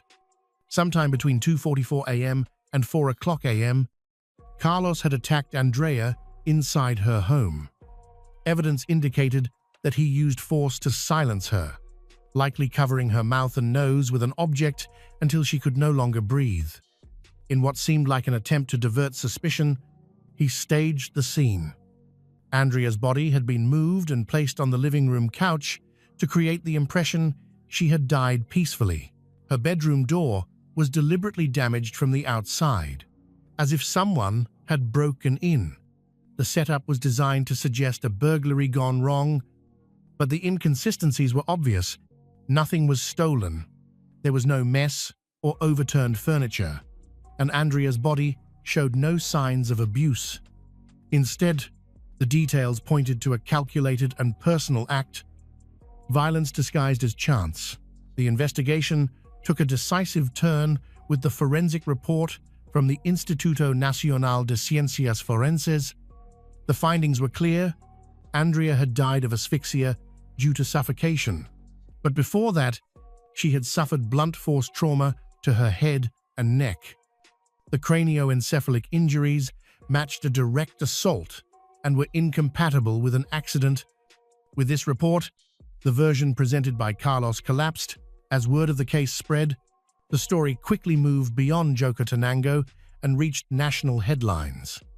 Media outlets reported every new detail: the betrayal, the staged crime scene, the fate of a young woman known for her quiet faith. Andrea's death was no longer just a neighborhood mystery. It had become a symbol of outrage across Guatemala. Social media exploded with disbelief and anger. People, friends, neighbors, and even strangers shared their grief and support. The incident was quickly recognized as femicide, not just a random tragedy. The public was outraged and demanded justice immediately. On September 26, 2024, just over a month after Andrea's death, authorities acted. Carlos was arrested during a judicial operation that included a search of Andrea's home, where investigators collected key evidence that would strengthen the case. Combined with the contradictions in Carlos's testimony and the forensic findings, the picture became clear. Prosecutors advanced a straightforward hypothesis: jealousy was the motive. Testimonies from friends and family confirmed this standing suspicions. Carlos had a controlling personality and often showed aggression, particularly when drinking. Their relationship, once thought to be tender and devout, was now revealed as one overshadowed by fear and domination. The judicial process moved swiftly.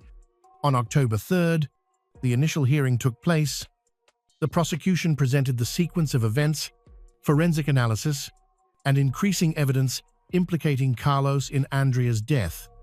When questioned, Carlos provided his account of his actions that night and the following morning. However, he never admitted guilt. His testimony contained numerous inconsistencies and evasive answers.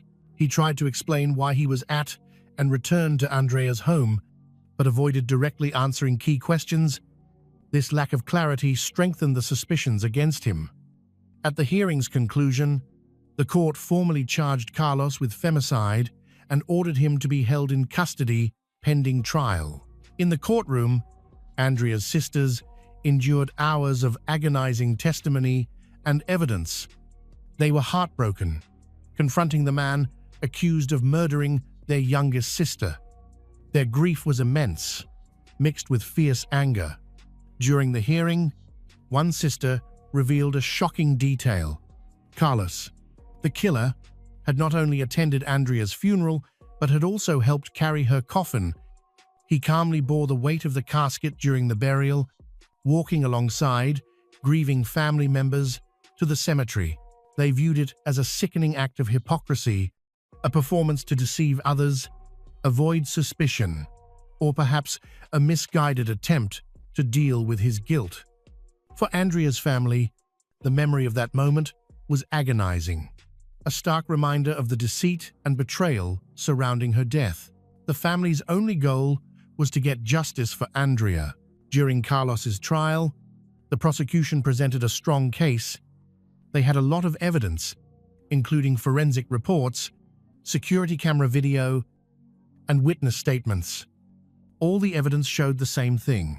Andrea's death was not an accident. She was killed on purpose. The prosecution requested the maximum sentence of 50 years imprisonment, as permitted by Guatemalan law. They asserted that Carlos planned and executed the crime with extreme violence and continues to pose a threat. The defense lawyer tried to raise reasonable doubt by suggesting a different cause of death for Andrea. Their forensic consultant claimed Andrea might have died from a typical health issue. However, the consultant's claim did not hold up under scrutiny, given the strong evidence against it. The judge found the official forensic report and the timeline established by security footage to be the most convincing evidence. On April 11, 2025, the court found Carlos Monzon guilty of femicide and sentenced him to 25 years in prison. He will not be eligible for parole, bail, or a reduced sentence. Although Andrea's family had wanted a harsher penalty, they felt the verdict was a significant step towards justice. Before being taken into custody, Carlos briefly stated that he was still seeking justice and demanded his release. However, his words seemed insincere. Given the overwhelming evidence against him, the sentence brought a mix of emotions to Andrea's family. Relief that Carlos was convicted and could not hurt others, but also disappointment that he did not receive the maximum punishment. The conviction, however, served as a tribute to Andrea's memory. Astrid Sanchez, Andrea's sister, publicly thanked the investigators, the courts, and the media for keeping Andrea's story in the public eye. She recognized that public pressure helped prevent the case from being forgotten. Andrea had trusted someone who professed to love her, but he betrayed her in the worst possible way. Because of her family's persistence, strong evidence, and the public's call for justice, her case was not ignored. However, a troubling question remains. How many more women must die before society stops accepting violence that is disguised as love?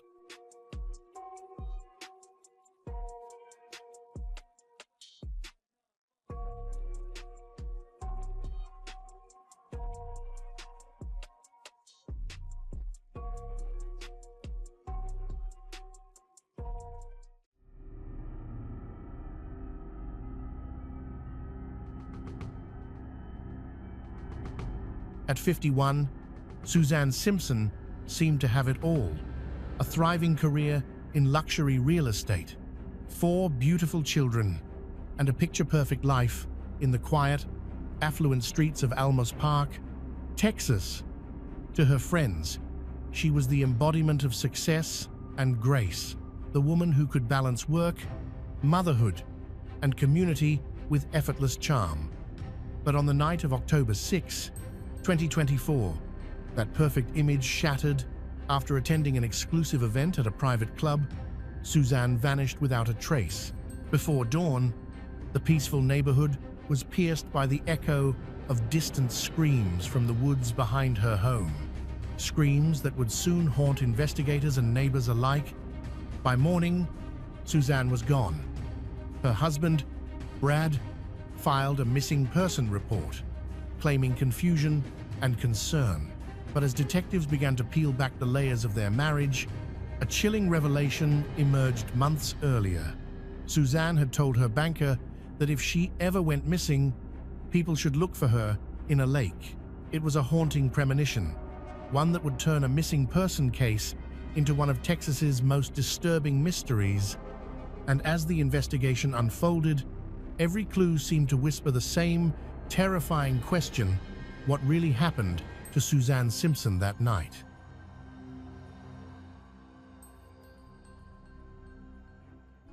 Suzanne Simpson graduated from the University of Texas at Austin in 1995 with a degree in communications. She worked for 6 years at Dell Computers before moving into real estate, a career she has enjoyed for over 13 years at Nix Realty. Colleagues say Suzanne has a deep understanding of the San Antonio real estate market and is dedicated to her clients. Whether it's the middle of the night or on a holiday, Marnie Simpson Suzanne's sister-in-law and co-owner of Nix's Realty, said Suzanne was always upbeat, sincere, and kind. She was open, approachable, and never pretended to be something she wasn't. Suzanne is also an avid runner, having completed 22 marathons and even qualified for the Boston Marathon. She ran about 8 miles daily and valued her fitness and discipline, but above all, she was a devoted mother to her 4 children, aged 20, 18, 15, and 5. Friends described Suzanne as a hands-on mother who organized everything from kindergarten playdates to high school sports games. Her eldest daughter, Chandler, was studying fashion design in Paris and New York. At 51, Suzanne seemed to be living the ideal life with 4 children and was beloved by the community. But on October 6, 2024, after attending an exclusive event at a private club, she vanished without a trace. Suzanne and her husband, Brad Simpson, had been married for 22 years. They lived in an early 1990s bungalow in Olmos Park, an upscale, close-knit neighborhood with a reputation for safety and community vigilance. Brad, 53, stands 6 feet 3 inches tall and works as a licensed real estate agent and investor in real estate and construction projects throughout Central Texas. A graduate of Olmos Heights High School and the University of Texas at Austin in 1994, he had been associated with over a dozen Texas-based companies, though most eventually failed. Brad previously worked at Cotter & Sons, a real estate firm, from 2002 to 2012, and partnered with the owner's son, James Cotter, on several business projects, but Brad's financial situation was rocky. Between 2019 and 2020, American Express sued him twice for more than $25,000 in unpaid debt. He had also been involved in multiple legal battles, including one against Cotter & Sons, that reached the Texas Supreme Court. Acquaintances described Brad as confident but controlling and intensely jealous. One friend told investigators that Brad tracked Suzanne's phone and monitored her whereabouts. 2 months before she disappeared, in August 2024, Suzanne confided in her Frostbank personal banker, Gabriela Speicher, that Brad had been physically abusive. She said he frequently took away her phone, later claiming to their children that she had lost it. During that same conversation, Suzanne made a haunting statement: if she ever went missing, they should look for her in a lake. Despite these warning signs, there were no police reports or protective orders. The abuse went unreported and hidden behind the walls of their Olmos Park home. Suzanne's mother, Barbara Clark, later confirmed knowing of at least one physical altercation between her daughter and Brad, though she believed it was an isolated incident and was deeply shocked by the revelations. Barbara had made plans for Suzanne to move in with her. Suzanne's youngest child would attend school in Barbara's neighborhood, but that plan never came to fruition, as Suzanne disappeared the night she called to say Brad had hurt her again. On that Sunday evening, Suzanne wore a short, dark dress, some heels, and had her sandy blonde hair partially tied back.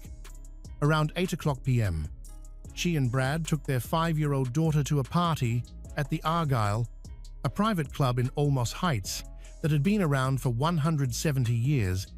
Several people reported seeing the couple arguing, then fighting. According to what their daughter later told a school counselor, Brad pushed Suzanne against a wall, hit her in the face, and injured her elbow. Suzanne and her daughter left the party around 8:30 p.m. Between 8:40 a.m. and 8:51 p.m., surveillance footage showed them shopping at an H-E-B grocery store.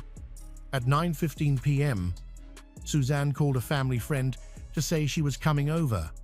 1 minute later, 2 things happened simultaneously. Suzanne called her mother, Barbara, saying Brad had assaulted her and that she was in pain. At the same time, Brad accessed their AT&T account and suspended Suzanne's phone service at 9:25 p.m. Surveillance confirmed Suzanne arrived at her friend's home in Olmos Heights, but by 10:22 p.m., data from the Find My app showed her phone had returned to the home she and Brad shared, and that was its last known location. Between 10 and 11 o'clock p.m., a neighbor across the street heard an argument outside his window. When he looked out, he saw Brad and Suzanne fighting in the front yard. Suzanne was trying to escape, while Brad tried to pull her down. She finally broke free and ran toward the wooded area east of the house. With Brad chasing her, the neighbor went inside to get a flashlight, then heard 2 or 3 screams coming from the wooded area. Those were the last sounds anyone ever heard from Suzanne. Around midnight, the neighbor heard Brad's black 2019 GMC Sierra truck start and leave the house. 1 or 2 hours later, the truck returned. At 11:09 p.m., FBI forensic experts later found that Brad had started turning his phone on and off in lockdown mode, an uncommon behavior used to avoid tracking. He continued this throughout the next day. At 12:33 a.m., about an hour after the screams, HEB surveillance showed Brad's truck with a large ice chest in the bed. At 7:15 am, Suzanne's phone had its last recorded activity, placing it in a business parking lot in Olmos Park. The phone was never found. At 7:53 a.m., surveillance from Howard Early Childhood Center captured Brad dropping off his daughter at school. In his truck bed were at least 2 white trash bags with red ties and the same large ice chest.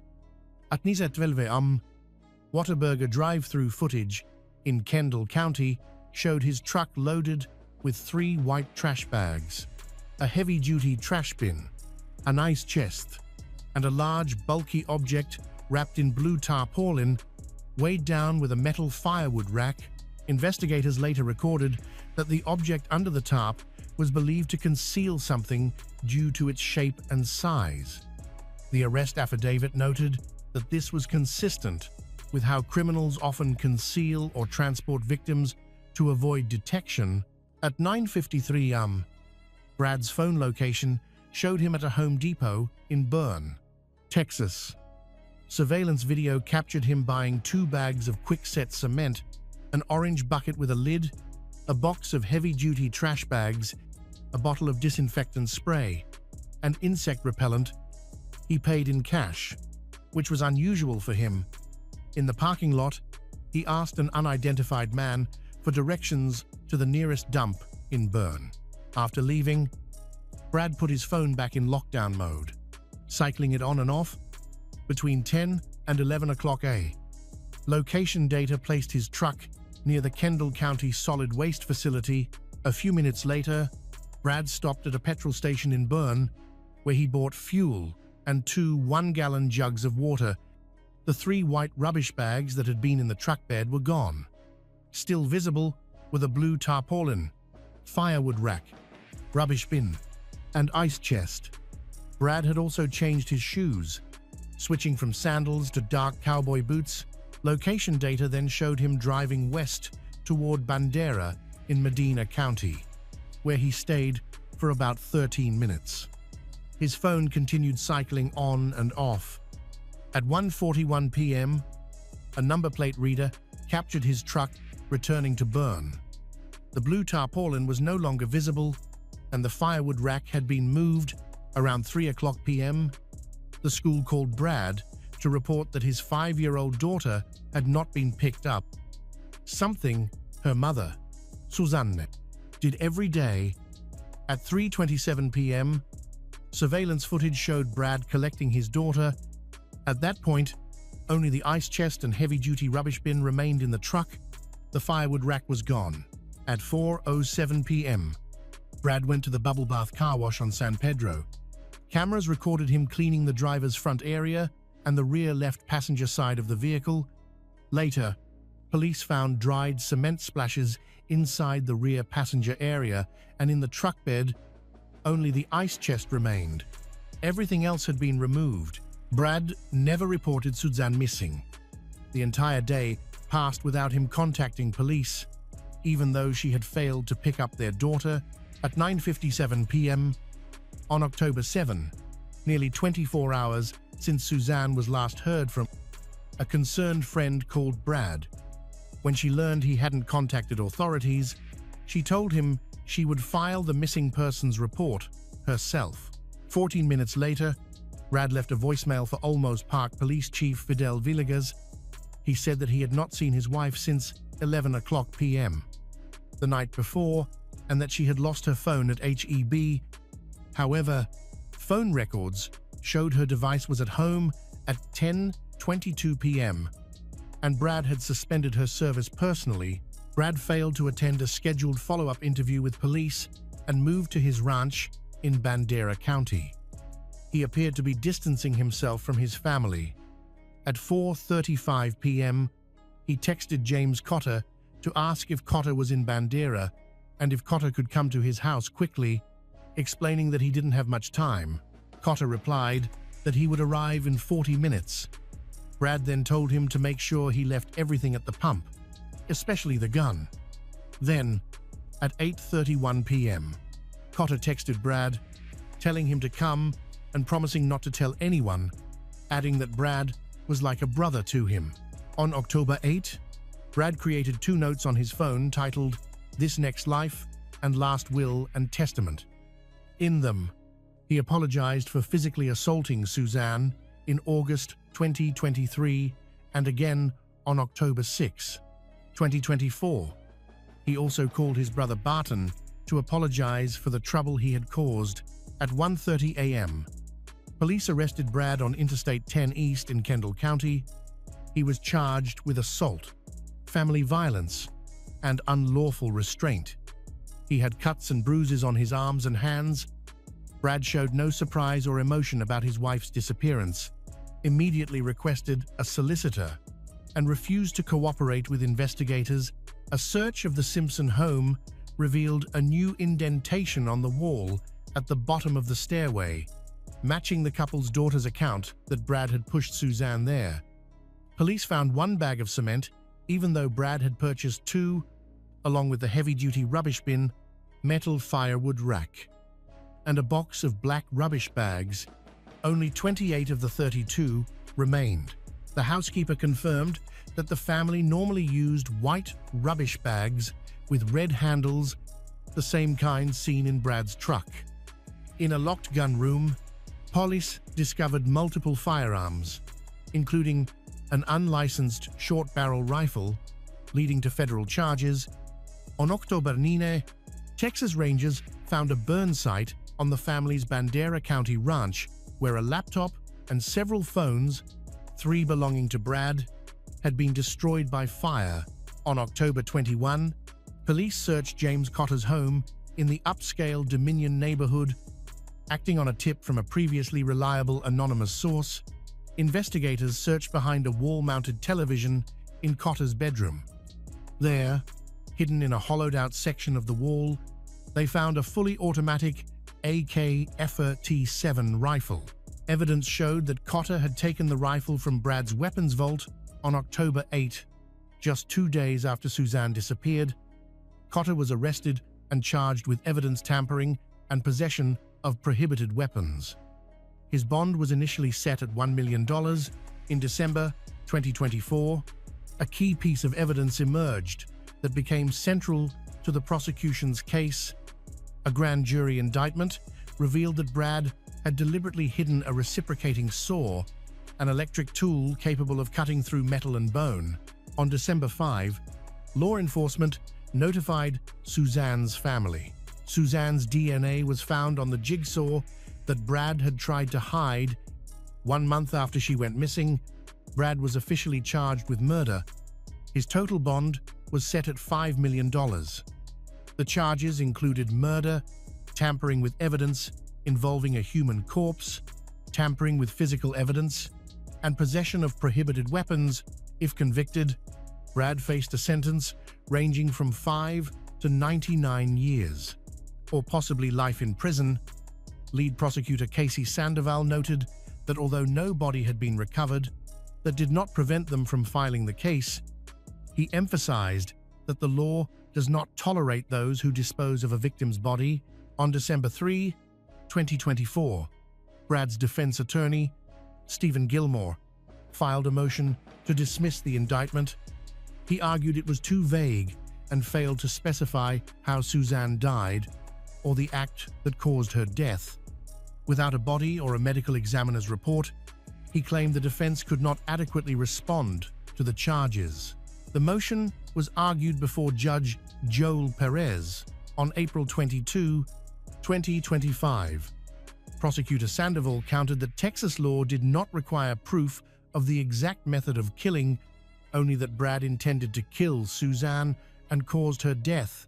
On April 29, Judge Perez denied the motion, ruling that prosecutors had presented enough evidence for the murder charge to proceed.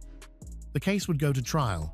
Despite Suzanne's body still being missing, Texas Rangers, Olmos Park Police, FBI agents, and local sheriff's departments searched extensively across 3 Texas counties.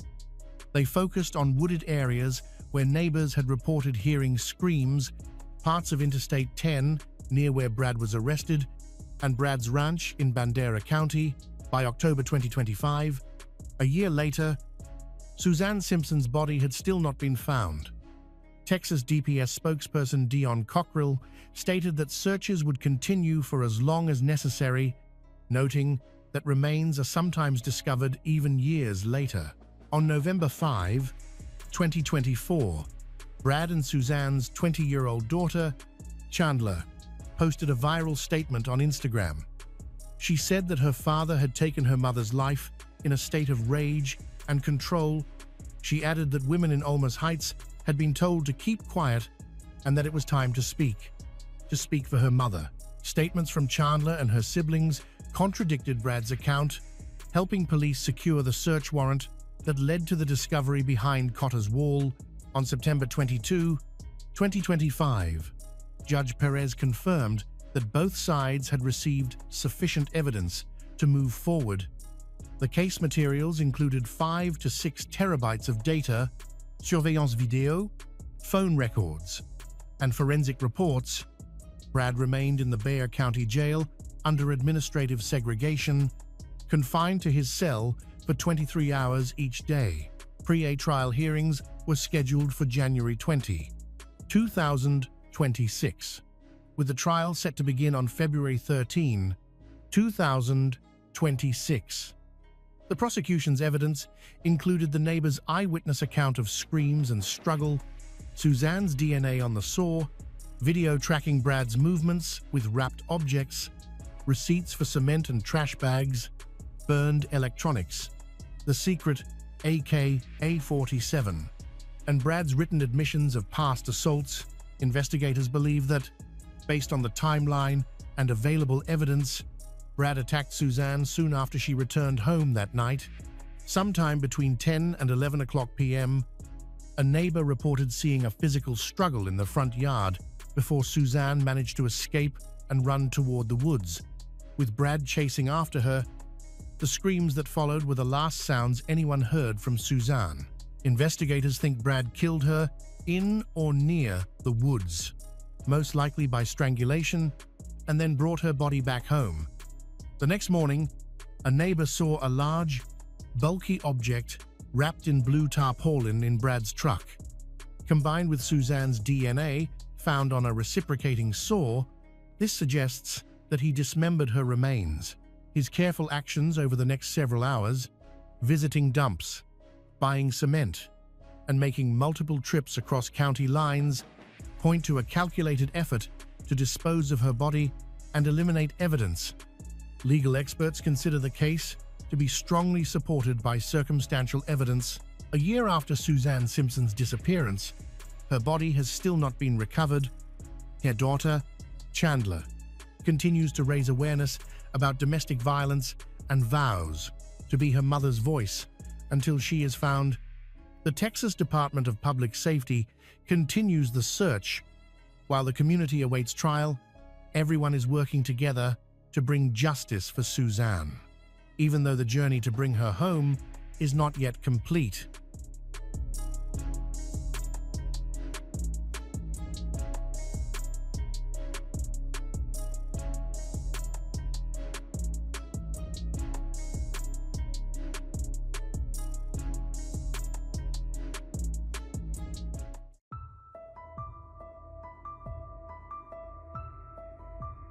A mother of two disappeared mysteriously, she sending alarming messages to her family before she vanished. Police began investigating immediately, trying to understand conflicting information. However, the investigation took an unexpected turn, revealing a shocking story that would captivate the nation. Katie Kenyon was born in Burnley, a small town in Britain. She had two very close sisters. Even as a child, Katie was known for her kindness and generosity, always willing to help others. Later, she married and had two children, a son and a daughter. Sadly, her husband left, and although he occasionally visited the children, Katie raised them on her own. It was difficult, as her job as a social care worker didn't pay much, but Katie always made sure her children had everything they needed. On April 22, 2022, 33-year-old Katie followed her normal morning routine, preparing her children for school and sending them off. Later that day, around noon, Katie's mother received a strange text message from her. Katie stated she needed to get away for a while to clear her head. Her mother immediately tried calling her, but the call went directly to voicemail. The idea that she would abandon everything, especially her children, seemed completely out of character. Katie's mother contacted Katie's sister, Sarah Kenyon Holden. They rushed over to her house and noticed that her car was gone. Using a spare key, they let themselves inside and found all of Katie's belongings right where she'd left them, except for her phone and handbag. It just didn't add up. The idea that Katie had taken off somewhere, leaving behind almost everything she owned, felt completely wrong. Something was off. Soon after, Katie's children arrived home from school and shared something concerning. They had both received odd text messages, supposedly from their mother. In the texts, Katie stated she needed help to become a better mother and instructed them to contact their father to care for them during her absence. Upon reading these messages, Sarah immediately suspected they weren't written by her. Firstly, the tone was unlike Katie's usual way of speaking. More significantly, the word "while" was misspelled in both texts, which was highly unusual for Katie, as she never made such errors. Katie had mentioned Andrew Burfield, Katie's ex-boyfriend of several years, in messages to her children, saying he would care for them if their father couldn't. Sarah contacted Andrew.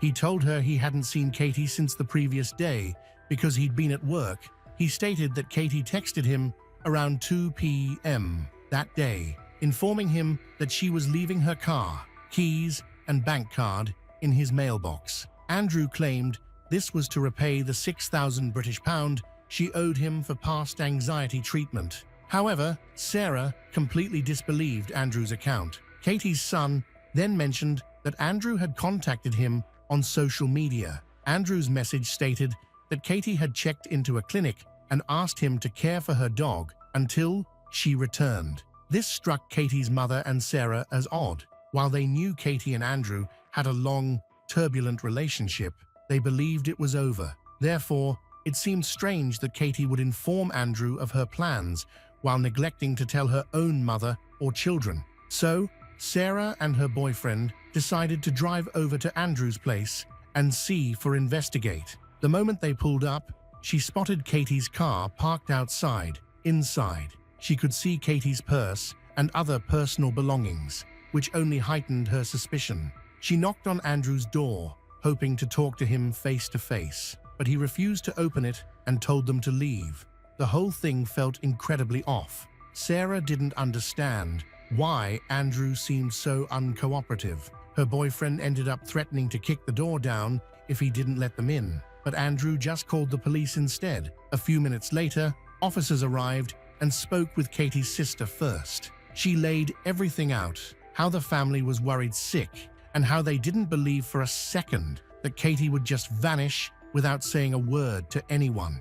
She also pointed out her sister's car still parked there with her stuff inside. After that, the police knocked on Andrew's door. He gave them the same story he told over the phone, that he'd been at work when Katie texted him about leaving her car, keys, and bank card, and said she was going to check herself into a clinic. He even let them search his house and his van, and they didn't find anything suspicious. So, the police left, but they did open a missing persons case. Just to cover all bases, they called around to a bunch of clinics, hoping maybe Katie really had checked herself in somewhere, but not a single one had seen her. The next morning, police began piecing together a timeline of Katie's disappearance. And naturally, all eyes were on Andrew's house, since that's where her car had been found. Detectives learned there was a surveillance camera nearby, so they pulled the footage from the previous couple of days. On April 21st, the day before Katie went missing,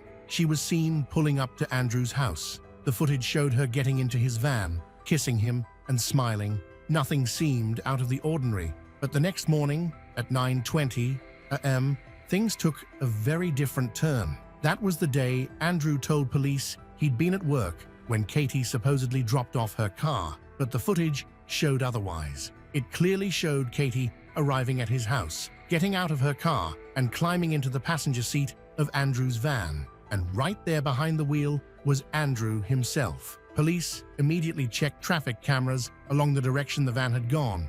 This time, the van stopped at a McDonald's, then headed out toward the highway. The final footage showed Andrew turning onto a rural back road leading into a wooded area. After that, the van disappeared from view for nearly an hour, but then it popped up again. This time, though, there was only one person in the vehicle. So, now, a much darker picture was starting to form. Based on the footage, it looked like Andrew had driven Katie out to a wooded area and then left without her. The police pulled location data from Katie's phone on the day she went missing. The records showed that her phone disconnected from the tower near her house early that morning, then reconnected near Andrew's home. From there, the phone's path followed the exact route the van had taken. According to the location data, Katie's phone was still in the van as it headed back towards Andrew's place. The problem was Katie was no longer in the van. And then came the final piece. Investigators checked the time those strange messages were sent to Katie's mom and kids. And by that point, Andrew had already returned home alone. But location data clearly showed that those texts were sent from his house. Given that all the evidence directly contradicted Andrew's version of events, police decided to head back to his house. The moment they stepped inside, something felt off. The place was boiling hot. Turns out Andrew had fired up the wood, burning stove, despite the weather being pretty mild outside. Right away, detectives suspected he might have been trying to destroy some evidence, but by the time they got there, all that was left in the stove was ash. Even so, they arrested Andrew and brought him in for questioning. Surprisingly, he didn't seem nervous at all. In fact, he looked completely relaxed and stuck to his original story, claiming Katie had probably checked herself into a clinic to deal with her anxiety. When detectives started pressing for more answers, he shut down completely and said he wouldn't talk without a lawyer. So, once again, they were left with nothing. After the interrogation, police decided to launch a large-scale search operation in the forest, where Katie's phone had last pinged right before Andrew was seen driving back alone. Covering that area, however, wasn't an easy task. They were looking at roughly 25 miles of rugged terrain. Still, they pulled in dozens of officers, requested backup from other agencies, and headed out into the woods. Soon they had helicopters with thermal imaging, drones, specialized equipment, and even a team of divers. Volunteers joined in too. The search quickly became one of the biggest operations their town had ever seen. But even with all that manpower, it still wasn't enough to cover such a huge area. Then, out of nowhere, police got a tip. Someone had seen Andrew's van parked in a specific part of the forest. That changed everything. Now that they had a likely spot, they were able to narrow the search down to a 5-mile radius. As the search teams combed through the forest, detectives brought Andrew in for another round of questioning. This time, they laid out the surveillance footage and other evidence they had gathered. Faced with the facts, Andrew changed his story. He admitted that he and Katie had driven out to the woods, but what he said next left investigators baffled. According to Andrew, the two of them went there to have a picnic. He claimed Katie had a habit of writing down her thoughts in a journal and then burning the pages as a way to let go of things that were bothering her. He insisted that morning had been no different. They had a picnic, lit a small fire. She burned a few pages, and then he drove home. He said he didn't know what happened to Katie after that. Of course, detectives didn't buy Andrew's story, but the problem was they still didn't have any solid leads. The search teams had come up empty, and with no trace of Katie in the woods, investigators shifted their focus to her relationship with Andrew. According to Katie's family, she had met him 3 years earlier. He had 2 kids from a previous marriage, worked in construction, and at first he seemed like a reliable, stable guy. But it didn't take long for her loved ones to notice cracks in the relationship. Andrew had a habit of trying to control Katie, telling her how to act, how to talk, even how to think. He also constantly brought up her anxiety, using it as a way to dismiss anything she said or did that he didn't like. And over time, that pressure only made her anxiety worse. Eventually, Andrew offered to pay for her treatment, and Katie agreed. But as time went on, things just kept getting worse. The fights became more frequent, more intense. Eventually, the relationship fell apart. For Katie, breaking up felt like a weight off her shoulders, but for Andrew, it was something he just couldn't accept. Not long after they split, Katie discovered someone had slashed the tires on her car. She was certain it was Andrew, but she never reported it to the police. A few months before Katie went missing, she got a letter from the court saying she owed Andrew £4,000 the amount he'd spent on her treatment. Katie was already struggling to cover basic expenses for her and her kids. She had no idea how she'd come up with that kind of money. Over time, late fees piled on, and the debt grew to £6,000. The whole situation sent her anxiety through the roof. She was terrified she'd lose her home, the only stable place her kids had. But more than anything, she was afraid of Andrew. In one message to her mom, Katie said she was scared of him and genuinely believed he might hurt her. Still, just a month before she disappeared, Andrew reached out to her. He told her he regretted ever taking her to court. He promised to drop the case and even said he'd pay all the extra fees that had built up since the ruling. Andrew apologized for his anger, told her he wanted to change, and eventually Katie forgave him. Despite everything, they got back together. Still, detectives found something even more disturbing.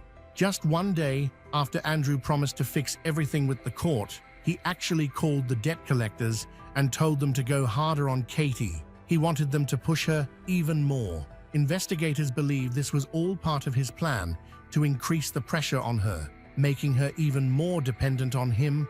Katie, of course, had no idea this was happening because Andrew kept telling her he was working on canceling the whole thing. This gave detectives an even darker picture of the situation.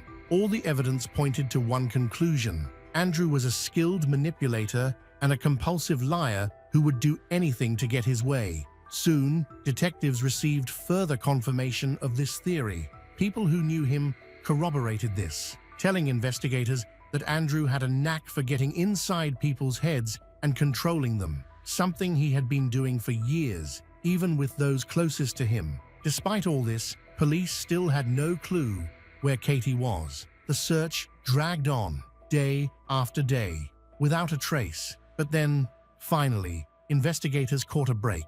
A local man came forward with a strange story. He said that the morning after Katie went missing, Andrew randomly showed up at his house. They were strangers, but Andrew approached him and asked a bizarre question. "Do you know when your bins were last emptied?" This immediately raised red flags. Officers rushed to the man's property and discovered that the trash bins hadn't been collected in several days. They started digging through the garbage, and inside one of the bags, they found something: chilling sandals stained with blood. A DNA test confirmed the blood was Katie's. At that point, detectives were certain of one thing: Katie was dead. and Andrew was officially charged with her murder. But a huge problem remained. They had no idea where her body was. Shortly after being formally charged, Andrew told detectives he wanted to talk. He changed his story yet again. This time, Andrew claimed he and Katie had gone to the woods that morning for a picnic. While sitting by a fire, Katie supposedly spotted a hatchet he'd used to chop wood and jokingly dared him to throw it at a soda can she was holding a few feet away. Andrew said he accepted the dare, but as he threw the hatchet, Katie suddenly leaned forward, and it struck her in the back of the head. Of course, detectives didn't believe a word of it, but this time, Andrew at least admitted the location of her body. He claimed that when Katie collapsed and died, he panicked. There was no cell service in that part of the forest, and he said he didn't have the strength to carry her back to the van. So, he decided to bury her there to prevent animals from getting to her body. He said he dug a shallow grave, placed Katie's body inside, and covered it with leaves and branches, marking the spot by tying a plastic bag to a stick, planning to return later. He also admitted to burning Katie's phone and some of her other belongings in his fireplace, then scooping up the charred remains and dumping them in a trash bin somewhere around town. After speaking with Andrew, police returned to his house, hoping to uncover new evidence. This time, forensic experts managed to find traces of Katie's blood inside his washing machine. Meanwhile, the search for Katie's body continued. Investigators focused on locating the stick with the plastic bag Andrew claimed he'd used to mark the burial site. But even with that clue, search teams couldn't find the exact spot. While the search was underway, detectives uncovered something else. After investigating Andrew's online activity, they found that he'd been communicating with numerous women on various dating sites, flirting with practically anyone who responded. He'd even been seeing at least one woman in person. According to their conversations, Andrew had told her he owned multiple properties across the country. They were even discussing moving to Scotland together and buying a house. But that wasn't the most significant discovery. As they continued examining his phone, investigators discovered something that changed everything. Based on GPS data, the day before Katie vanished, Andrew had stopped by his parents' house, then turned off his phone for about an hour and a half. During that time, his van was captured on several surveillance cameras heading toward the woods. After speaking to Andrew's parents, police learned that the morning before Katie went missing, he'd borrowed a shovel. That's when it clicked. Andrew had likely gone to the woods that day to dig her grave in advance. The next day, after killing Katie and using her phone to message her kids and family, Andrew also texted his other girlfriend using his own phone, telling her that something had come up with his kids and that he'd have to cancel their date. But there was more. In the Notes app on his phone, investigators found something even more disturbing: drafts of the exact same messages he'd sent to Katie's children and mother. Digital forensics showed that he'd been editing those drafts over several weeks, tweaking them repeatedly to match Katie's writing style so no one would suspect anything. Most tellingly, the word "while" was misspelled in the exact same way it appeared in the final messages. It's also important to note that the note had been created over a month before the murder, proving one thing beyond any doubt: Andrew didn't just snap. He'd been planning this for weeks, perhaps even longer, carefully laying the groundwork for something he knew he was going to do. When police confronted Andrew with the evidence that he'd been in the woods the day before the murder, he claimed he had only gone there to walk his dog, not to dig a grave. Soon after, search teams finally found the stick and the plastic bag Andrew had mentioned, but there was no grave anywhere nearby. They scoured the area inch by inch, but came up empty-handed. On April 29th, the detectives brought Andrew out to the woods and asked him to show them exactly where he had buried Katie. Once they arrived, Andrew pointed to a specific patch of ground. The ground looked completely undisturbed, flat, smooth, and totally natural. There were no signs of digging, no shifted soil, nothing out of place. It had been concealed so well that officers later admitted they would never have found it without Andrew's help. As soon as the forensic team began digging, they found Katie. But what they uncovered next was unexpected. Andrew had somehow managed to bury her beneath a web of tree roots growing deep underground.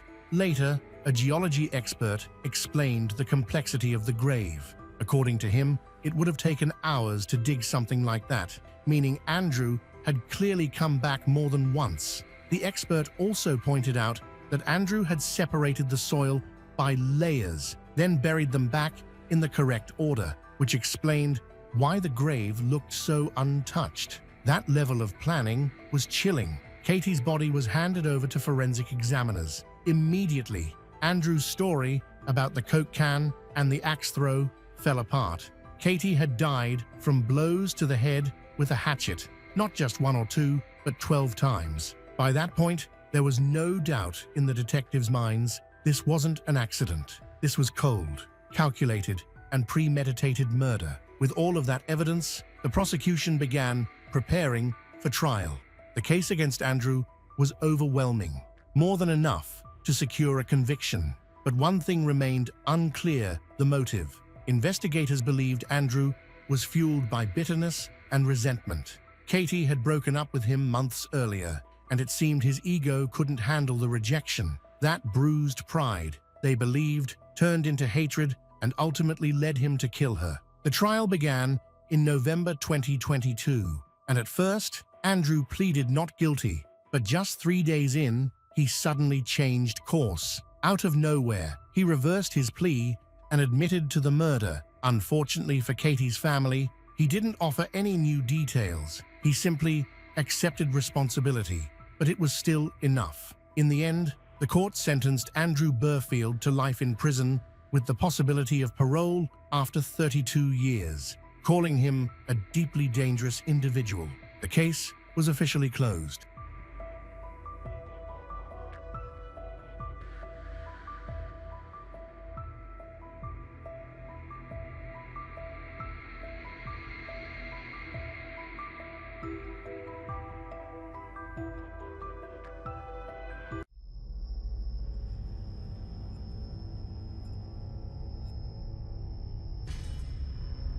On September 18, 2005, an Ottawa police officer took his family for a walk in the park.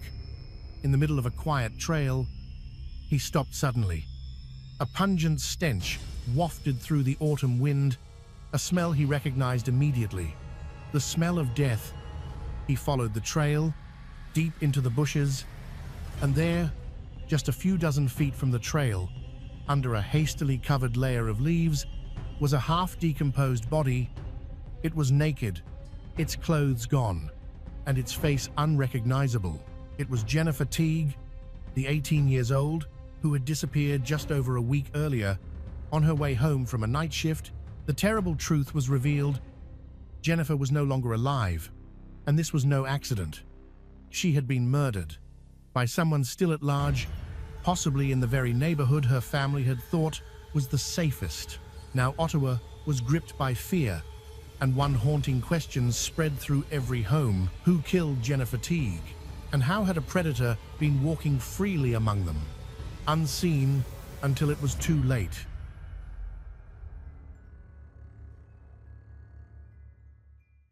Jennifer Teague was born on June 30, 1987, in Ottawa, Canada.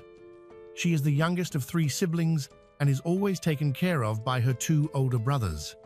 After her parents divorced, she and her mother moved in with her grandmother. Her father lived nearby and remained an important part of their lives.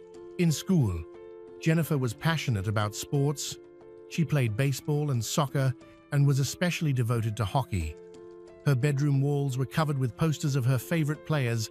Around the same time, she discovered a love for environmental protection and joined a group that visited elementary schools to teach kids about caring for nature. When she reached high school, Jennifer took on part-time jobs to pay her own expenses and save for the future. She wasn't sure what career to pursue after graduation.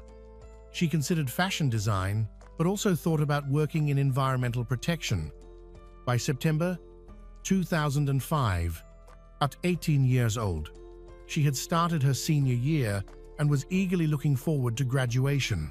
She continued working the evening shift at a local Wendy's while attending school.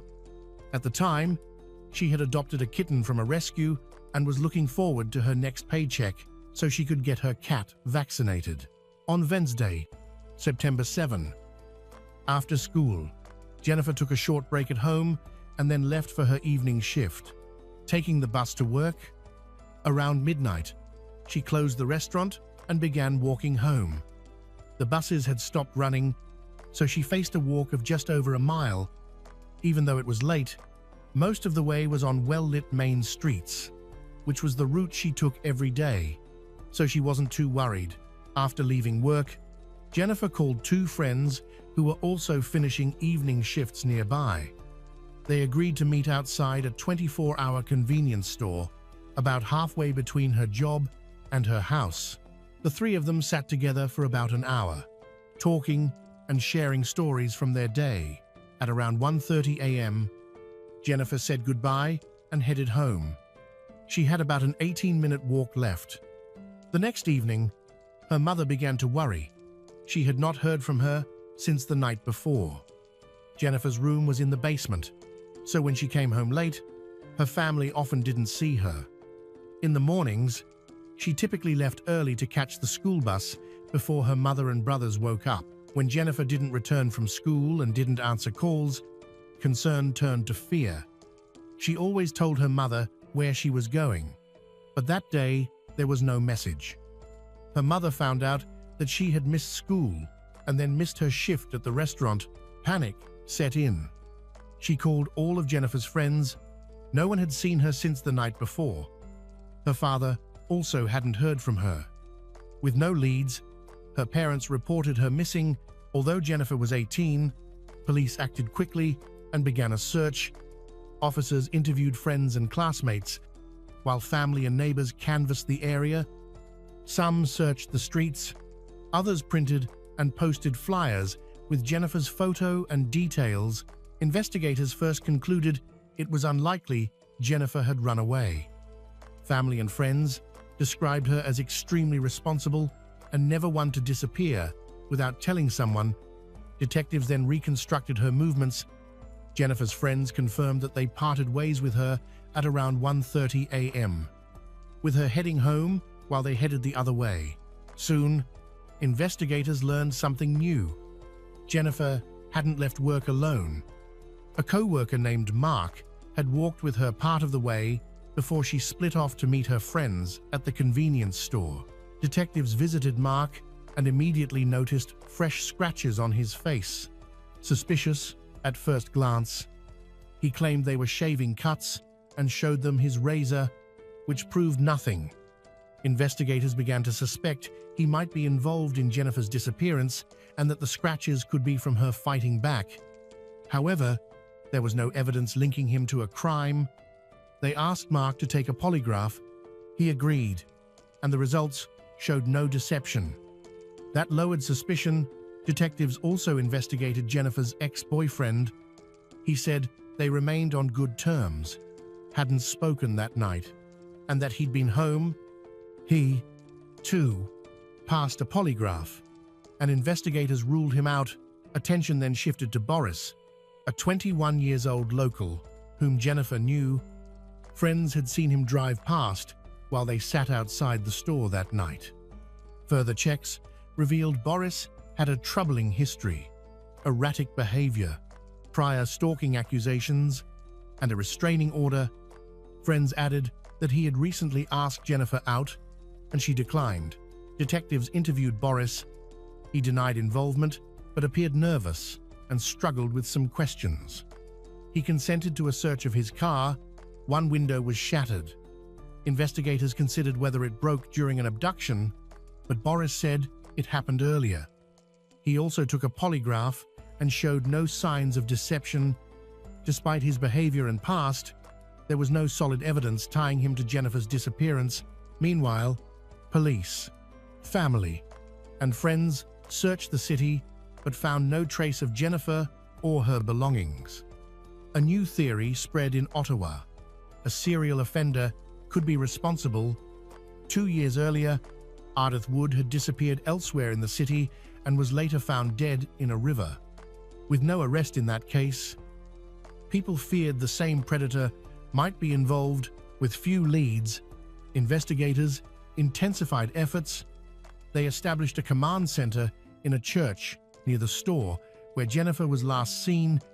Hundreds of locals joined the search, dividing into teams to comb different areas. Police used search dogs, helicopters with heat sensors, and conducted door-to-door checks along Jennifer's route home. Soon, a potential lead emerged. A woman on the edge of Jennifer's neighborhood reported hearing a piercing scream around 1:30 a.m. She looked toward the main road but saw nothing and didn't call police at the time. Given the timing and location, detectives now believe the scream may have been Jennifer's, possibly the moment of her abduction. Another neighbor also reported hearing a scream that night but saw nothing helpful. A week passed with no sign of Jennifer and no solid leads.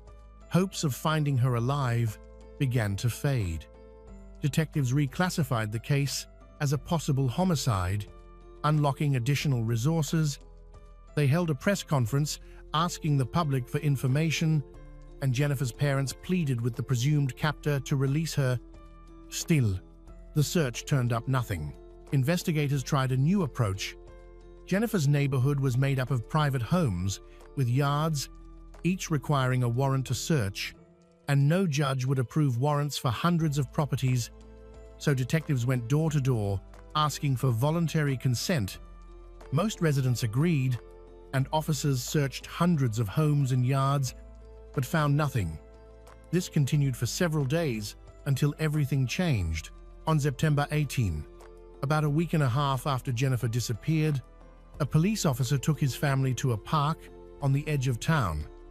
As he walked along the trail, he smelled a familiar odor of decomposition, so he followed it into the woods. A few dozen feet from the trail, he discovered a human body, partially covered with branches and leaves. He immediately called it in because the body was so badly decomposed that it could not be identified by the naked eye. It was turned over to the medical examiner. All of the clothing was missing. Suspecting the body might be Jennifer's, the lead detective made a strategic decision. He set up a police tent by the parking lot at the trailhead to mislead the press about the true location. The reasoning was straightforward. Only the killer would know the actual spot where the body was hidden. Soon after, medical examiners confirmed the remains were Jennifer's. However, due to advanced decomposition, the exact cause of death could not be determined. The sample was sent to a lab in Toronto for further analysis, but the results remained unchanged. One thing is certain, this was no accident. This was a murder. Police again appealed to the public, releasing dozens of surveillance images from the convenience store where Jennifer had been with friends the night she disappeared. Detectives suspected her abductor might have seen her there, waited, and followed her home. They worked to identify everyone in the footage, but a few men remained unidentified. Around the same time, another lead emerged. After news of the body spread, a witness said he had been walking through the same park in the early morning hours of September 8. He clearly remembered seeing a man standing near the trail entrance and described him in enough detail for police to draw a sketch. Detectives believed this man was likely the killer and hoped someone would recognize him, but the sketch was vague and could resemble many people.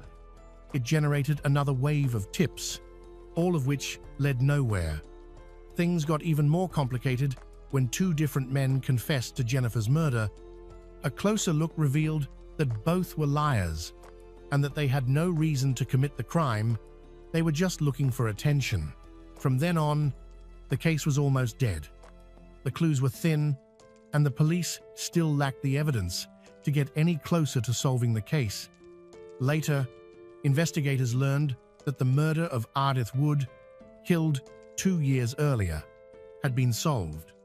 The suspect was a local man, and detectives checked whether he might also be responsible for Jennifer's death. It was quickly confirmed he was not in the city when Jennifer was abducted. Ruling out any connection, By early 2006, detectives made additional public appeals, but nothing panned out. Then, on June 9, an unexpected call came in from a local hospital.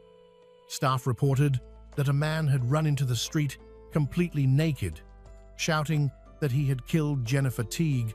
Police rushed to interview him, and he confessed. There was a major issue. Toxicology showed he had taken 5 times the typical dose of hallucinogenic mushrooms. Unsolved, he claimed no memory of the confession and denied involvement. He said he knew about the case only from the news, and that on the night Jennifer vanished, he was at a friend's house playing video games. However, when detectives went to speak with the friend, they learned he had recently suffered a serious accident that left him with partial memory loss. Detectives couldn't ignore the mounting concerns and decided to investigate further. Kevin Davis, 24 years old, had no criminal record and worked at a local pizzeria. What stood out was his location. He lived across the street from the woman who reported hearing a scream, and only a short distance from the church, where police had set up their command center. As they reviewed the case, detectives realized they had already spoken to Kevin in the first days after Jennifer disappeared. Because he lived nearby, officers had knocked on his door as part of their routine canvassing. At that time, Kevin said he'd been home all night, a claim his mother, sleeping in the next room, supported. Nearly a year later, however, he changed his story, saying he'd actually been at a friend's house playing video games. That wasn't the only concern. Detectives also found an early tip, submitted right after Jennifer's body was discovered, suggesting they look at Kevin because he resembled the composite sketch. Investigators had initially dismissed it amid hundreds of unverified leads. Now, with his confession and alibi constantly changing, Kevin becomes even more suspicious. However, there is one major obstacle. There is no hard evidence. No DNA, no fingerprints, nothing directly linking him to the murder. And Kevin had withdrawn his confession. With the case stalled, detectives wondered how they could ever hold him accountable. For weeks, they re-examined files, explored new angles, and searched for anything they might have missed. Nothing clicked. They began to fear Kevin would never be arrested. Then, unexpectedly, everything changed. On June 26, just weeks after being released from the hospital, Kevin approached a neighbor and asked for help. When the neighbor asked what was wrong, Kevin told him to call the police because he had killed Jennifer Teague. He then went to a nearby store, saw a police officer, and calmly repeated the same admission. Police brought him to the station. This time, detectives were meticulous to prevent any retraction. They read him his rights and had medical staff test his blood for banned substance and alcohol. The tests came back clean. Only then did they start recording his confession. Kevin said he had harbored a deep resentment toward women for most of his life because he felt unloved. In the days before the murder, he began taking his mother's car at night, carrying a knife, rope, and a gag. He admitted he was hunting for a victim who met 2 criteria: young and defenseless. His plan was to kidnap someone, take her home, and abuse her. He said he finally decided to act after 2 personal setbacks: losing his job and the death of a beloved pet. On the night Jennifer disappeared, Kevin parked near the convenience store and noticed 3 girls outside, laughing and talking. He stayed out of the camera's view and waited for them to separate. Around 1:30 a.m., Jennifer said goodbye to her friends and walked toward her neighborhood. Despite generally good lighting, parts of the street were dark. Kevin attacked her in one of those shadowed areas, forced her into his car at knife point, and drove her to his house. His mother was asleep in the next room, so he kept quiet. He threatened Jennifer with a knife, led her into the bedroom, and attempted to abuse her, but failed. Enraged, he strangled her to death. His mother, asleep on the other side of the wall, heard nothing. After Kevin confessed, detectives asked him to show where he had left Jennifer's body. He led them directly to the real site, not the decoy location with the press tent, but the actual spot known only to investigators. That alone proved his confession was genuine. He then explained why he decided to confess, and his reasons stunned the detectives. A few weeks earlier, when officers visited his home, Kevin panicked and became convinced he was about to be arrested. His paranoia escalated. He believed police were watching him constantly. At work, he even made a co-worker lift his shirt to check for a wire. Consumed by fear, Kevin decided the only way to end it was to admit what he had done. He had no idea the detectives actually had no evidence. If he had stayed silent, he might have avoided prosecution. Instead, Kevin was charged with murder and jailed to await trial. From jail, he tried to retract his confession, but it was too late. The trial began in January 2008, and Kevin pled guilty again. Because of that plea, the case moved quickly. He received a life sentence with the possibility of parole after 25 years. In his final statement, Kevin said he regretted his actions and would give his life if it could bring Jennifer back. Jennifer's father, who was in court, later said he didn't believe him. To Jennifer's father, Kevin's words sounded like an attempt to reduce his sentence rather than true remorse. Kevin went to prison with no guarantee he will be released after 25 years. One last note. In 2015, Jennifer's father published a book about the case and how the family endured the unimaginable. He wrote that his goal was to help others who have lost loved ones, showing that even in the darkest times, it is possible to find a way through the pain.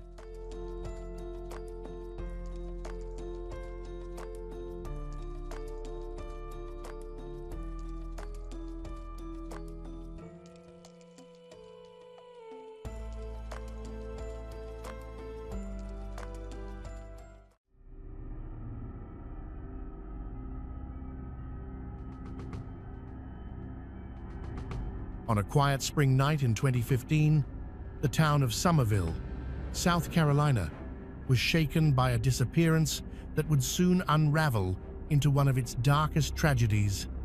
Ashley Pegram, a 28-year-old single mother of 3, disappeared after meeting a stranger online. This is not just the story of Ashley's final hours, it is a story of betrayal, of a family's desperate search for truth. It was spring 2015 in the quiet town of Somerville, near Charleston.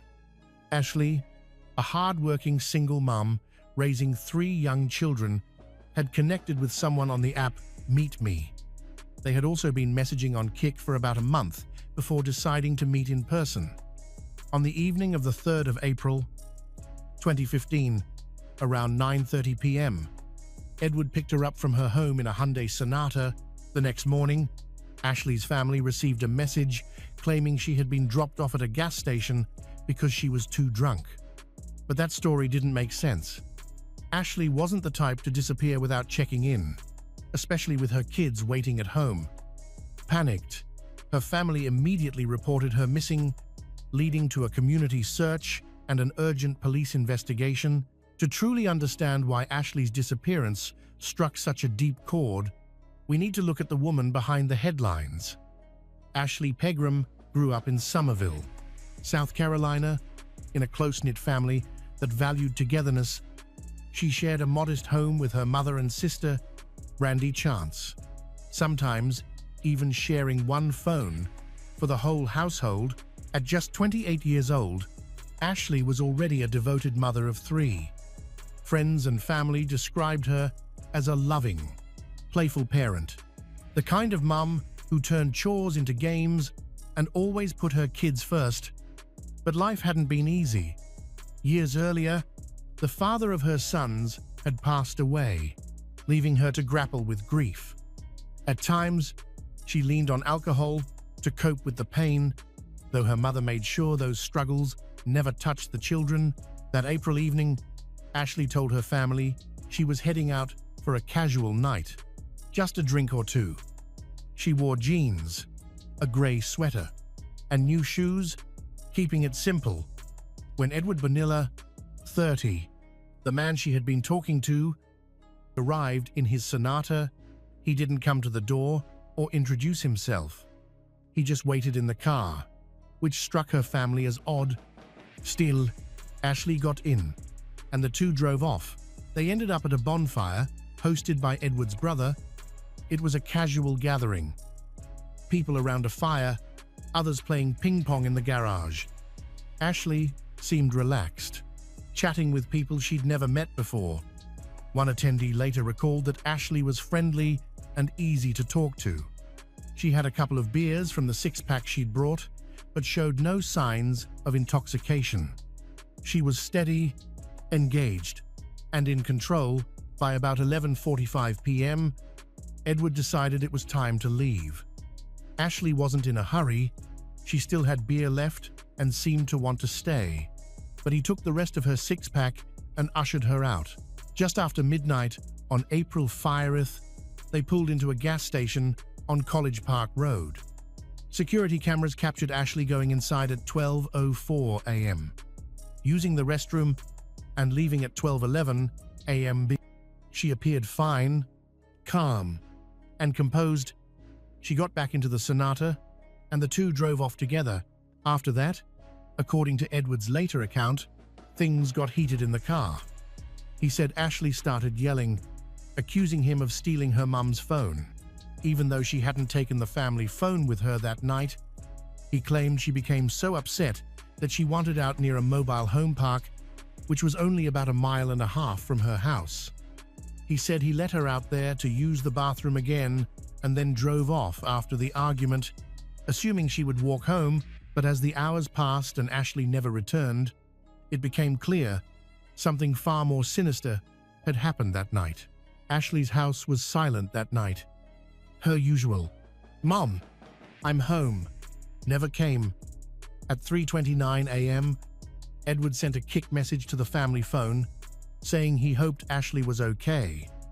He claimed he left her at a gas station because she was too drunk. However, this didn't match what others saw at the bonfire, where Ashley didn't seem very intoxicated. By morning on the 4th of April, the silence became unbearable. Ashley's mother noticed she hadn't returned, so she checked the phone and saw Edward's message. Her sister, Brandy, immediately began calling his number over and over. When Edward finally called back, his story shifted. Now he claimed he'd dropped Ashley near a mobile home park. That sudden change sent alarm bells ringing.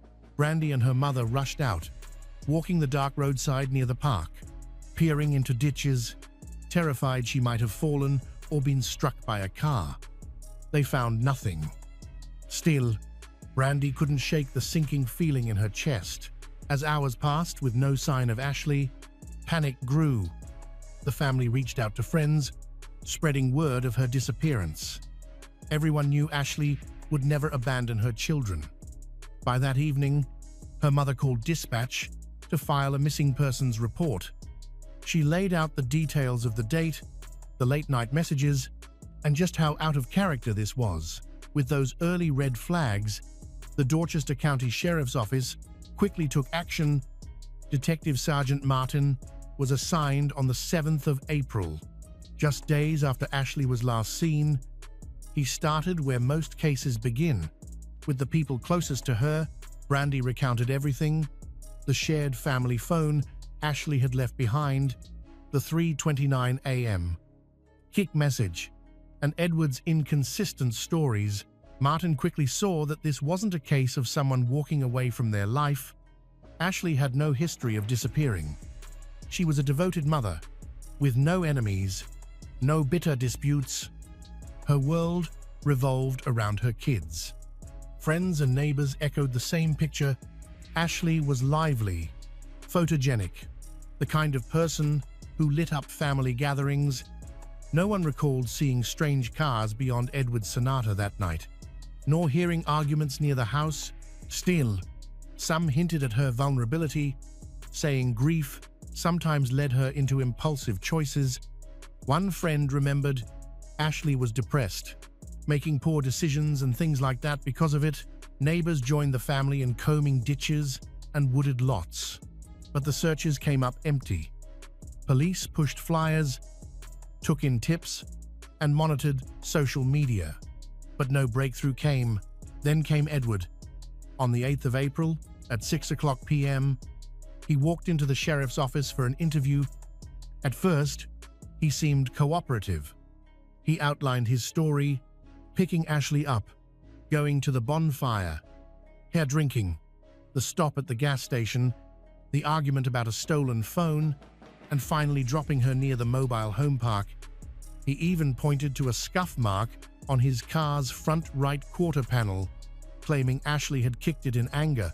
But Martin's eyes caught a detail Edward didn't expect. The mark wasn't shaped like a normal kick. It was narrow at the bottom and wider at the top. Exactly the kind of impression you'd see if someone had been on their back, kicking upward. Edward also slipped in small lies, like claiming he was unemployed due to an ankle injury, that raised even more suspicion. Investigators moved fast to test his story. They pulled security footage from the gas station on College Park Road.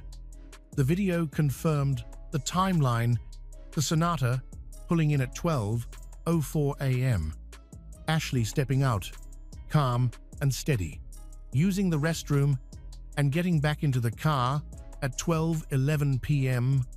She wasn't stumbling. She wasn't distressed. The footage shattered Edward's claim that she was too drunk to stand. Then, investigators turned their attention to the mobile home park. Edward swore he dropped Ashley there, but nearby surveillance told a different story. A garage at the intersection had cameras pointed directly at the road. When detectives reviewed the tapes, no Hyundai Sonata appeared during the time frame Edward described. His alibi collapsed on the spot. Why insist he'd been there if the cameras proved otherwise? Detectives circled back to the bonfire, re-interviewing attendees. Edward's brother's girlfriend, who had known the family for years, gave a clear impression. Ashley arrived around 9:30 p.m. Friendly, steady, and in no way stumbling drunk. In fact, Ashley wanted to stay longer, but Edward abruptly ended the night, even scooping up the beers she'd brought. Other guests echoed the same. Ashley was relaxed, social, enjoying herself. No aggression. This painted a starkly different picture from Edward's story of a drunk, unruly woman. Then came a breakthrough from an unexpected source. A tip from Edward's ex-girlfriend revealed he wasn't unemployed at all. He worked at cobble flooring and had access to company vans. When Detective Martin confronted him at the job site, Edward fumbled, claiming he had just started a few days ago. His boss quickly corrected him, saying Edward has been working there for 8 months. The lie raised even more questions. Why conceal his work? What was he hiding about those vans? Investigators acted fast. Edward's boss mentioned that he had seen Edward heading to the company van as if to retrieve something. Martin moved quickly, securing the Ford Econoline before Edward could touch it. Inside, the sight was chilling. Red stains streaked the walls, ceiling, and scattered items. A dented polyurethane missing its handle, tested positive for blood. Detectives collected Ashley's DNA standards, a toothbrush, a hairbrush, and sent everything to the lab. Within days, results came back. The blood in the van was Ashley's. The spatter patterns suggested something far worse, that she had suffered repetitive force while still alive. Attention then shifted to the Sonata. With Edward's mother's cooperation, investigators located it in North Charleston and seized it for processing. No obvious blood was found, but the suspicious shoe print on the car's panel was preserved. Step by step, Edward's carefully spun story was unraveling. Digital forensics made the noose even tighter.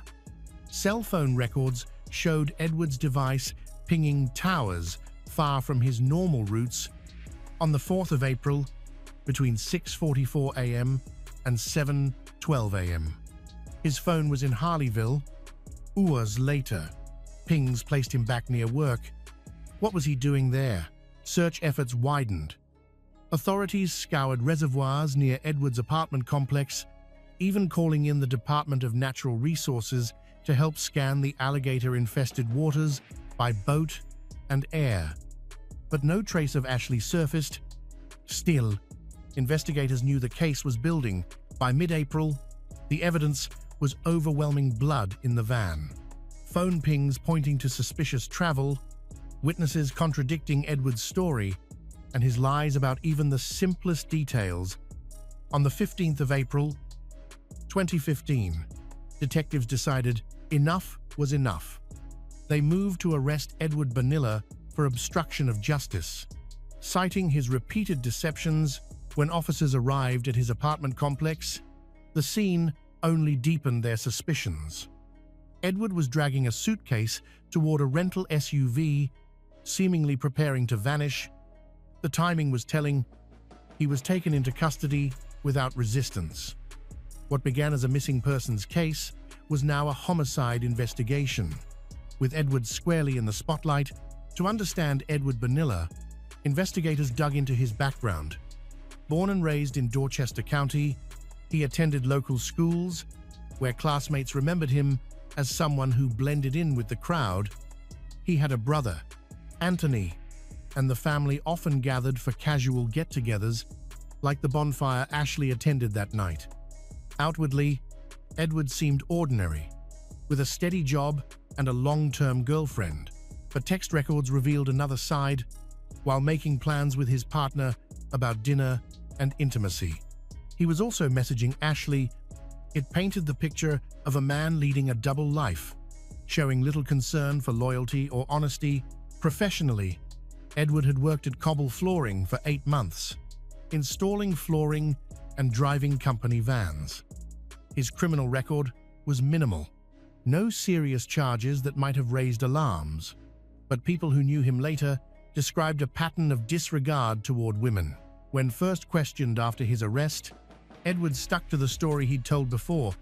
He repeated the detail about her supposedly accusing him of stealing her mother's phone and kicking his car in anger. But detectives pressed him about the inconsistencies, particularly the surveillance footage showing no Sonata near the mobile home park. As the weeks passed and evidence like Ashley's blood in the van was presented, his answers grew evasive. Though he never confessed outright during interrogations, the walls were closing in. By early May, the case took a decisive turn. On May 5, 2015, based on the forensic results and the mounting circumstantial evidence, Edward Bonilla's charges were upgraded to murder. Investigators didn't believe the crime was premeditated. Instead, they theorized it stemmed from a confrontation that escalated into violence. His pattern of disrespect toward women, combined with Ashley's resistance that night, suggested the encounter spiraled out of control. Just 3 days later, on May 8, 2015, during a private consultation with his attorney, Edward finally broke. He revealed the location of Ashley's body, a remote, wooded tract off Brown Road near Harleyville, the same area where his phone had pinged weeks earlier. Authorities launched a search immediately. On May 9, 2015, search teams, including volunteers and dogs, scoured the site. Deep in the woods, far from any main road, they discovered Ashley's remains. She had been there for more than 5 weeks, lying face down in the mud. Her body was naked except for a red bra, partly wrapped around her neck. Nearby lay a black garment. Her eyeglasses, later matched to family photos, confirmed her identity. Black electrical tape was still looped around her right wrist and neck, clear evidence of restraint. The autopsy ruled her death a homicide by violence. Discolorations on her scalp were consistent with repeated blunt force trauma. Even after the discovery, Edward's story shifted only slightly. He suggested that restraint during the altercation had gone wrong, but he stopped short of taking full responsibility. By then, however, the evidence spoke louder than his words. The investigation had moved into its next phase, preparing for trial. The trial began on August 8, 2016, in Dorchester County and lasted 4 days. The prosecution argued that Edward intentionally killed Ashley, presenting a timeline of lies and physical proof. They showed gas station surveillance footage of Ashley appearing sober, which contradicted Edward's claim that she was extremely drunk. Phone records and cell tower data showed Edward was in remote locations like Harleyville soon after Ashley disappeared. Near where her body was eventually discovered, experts testified that bloodstains on Edward's work truck showed repeated blunt force trauma, consistent with autopsy results. The prosecution also pointed out that Ashley had a muscle relaxant called cyclohexanone in her system, which she had no reason to take, suggesting she was drugged without her knowledge. Furthermore, the prosecution emphasized that Edward's story changed multiple times, including where he claimed to have left Ashley. They also highlighted his lies about his job and his attempt to escape before being arrested. The prosecution concluded that his actions were not accidental, but a deliberate cover-up of a crime. The defense argued that Ashley's death was a tragic accident caused by a misunderstanding. Edward testified that Ashley became angry after they stopped at a gas station, accusing him of stealing and getting out of the car. He said he accidentally ran her over while backing up. Then, to stop her from attacking him, he held her in what he described as a bear hug, possibly a chokehold. He didn't realize she had stopped breathing until it was too late. Edward admitted he panicked. He put Ashley in the trunk of the Sonata temporarily, then left her on a frontage road. Later, he used his work van to move her body and bury her in a shallow grave. Using a board as a shovel, the defense pointed out that Edward had no serious criminal record. They suggested that the blood evidence was consistent with an accidental struggle, not a deliberate murder. They asked the jury to consider lesser charges, such as involuntary manslaughter, arguing that it was a brief loss of control without any intention to kill Ashley. After deliberating, a jury found Edward Bonilla guilty of murder on August 11, 2016. The judge described the handling and disposal of the body as particularly cruel and sentenced Edward to life in prison without parole.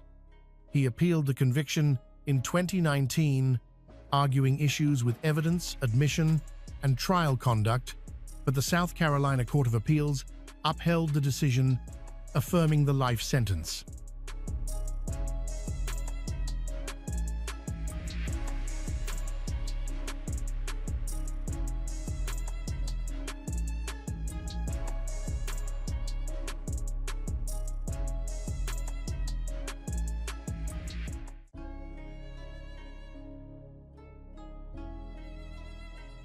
Leslie Perlow, a 21-year-old woman, worked at the law library in the Palo Alto courthouse in California and lived there with her family. She led a normal life and was studying at Stanford University at the time of a tragic incident in 1973. With ambition and determination, she focused on developing her career before thinking about settling down and starting a family. On Tuesday, February 13, 1973, Leslie was last seen leaving work around 3 p.m.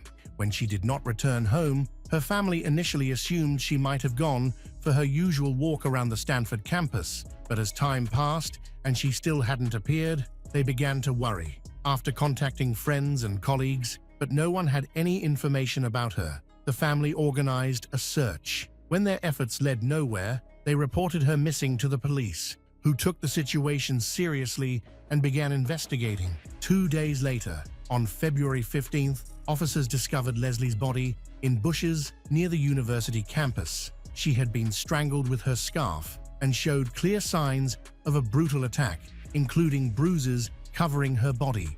Evidence revealed that she had been abused, and her underwear and pantyhose were stuffed into her throat. She was partially undressed, and blood stained her clothing. The autopsy confirmed strangulation as the cause of death, and further evidence, nail clippings and bodily fluids, indicated she had fought back fiercely. At the time, forensic technology, such as DNA profiling, was not advanced, and there were no criminal databases near where the body was found. Police found Leslie's orange Chevrolet Nova abandoned near an old, deserted building. Her shoes were still in the car, but no significant evidence was gathered from the car or the scene. Despite efforts to identify suspects, none of Leslie's friends, family, or colleagues could provide clues. Leslie, described by everyone as calm and unassuming, made the murder a huge shock to all who knew her. The investigation quickly stalled after all potential suspects close to Leslie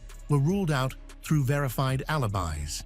After 5 days, law enforcement turned to the public for help, releasing details about her car and its isolated parking location, hoping for witnesses. Police received several tips through phone calls, though none led to viable leads. A month later, authorities discovered the body of a young man named Mark Roswell, who had died just half a kilometer from where Leslie was found. Mark has ties to the court where Leslie works, is currently on probation for distributing illegal substances. Investigators looked into the possibility of a connection between Leslie and Mark, suspecting that Mark's case may have been motivated by guilt. However, interviews with courthouse staff confirmed there was no known relationship between the two.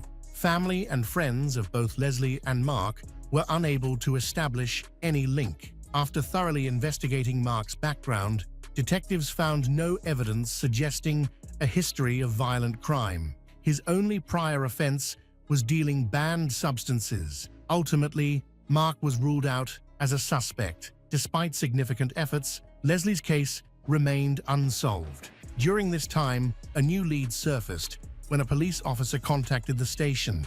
Although he had been off duty on the night Leslie was killed, he had seen her car by chance while driving home through a secluded area. According to his report, on Tuesday, February 13th, he noticed an orange Chevrolet parked near an abandoned building.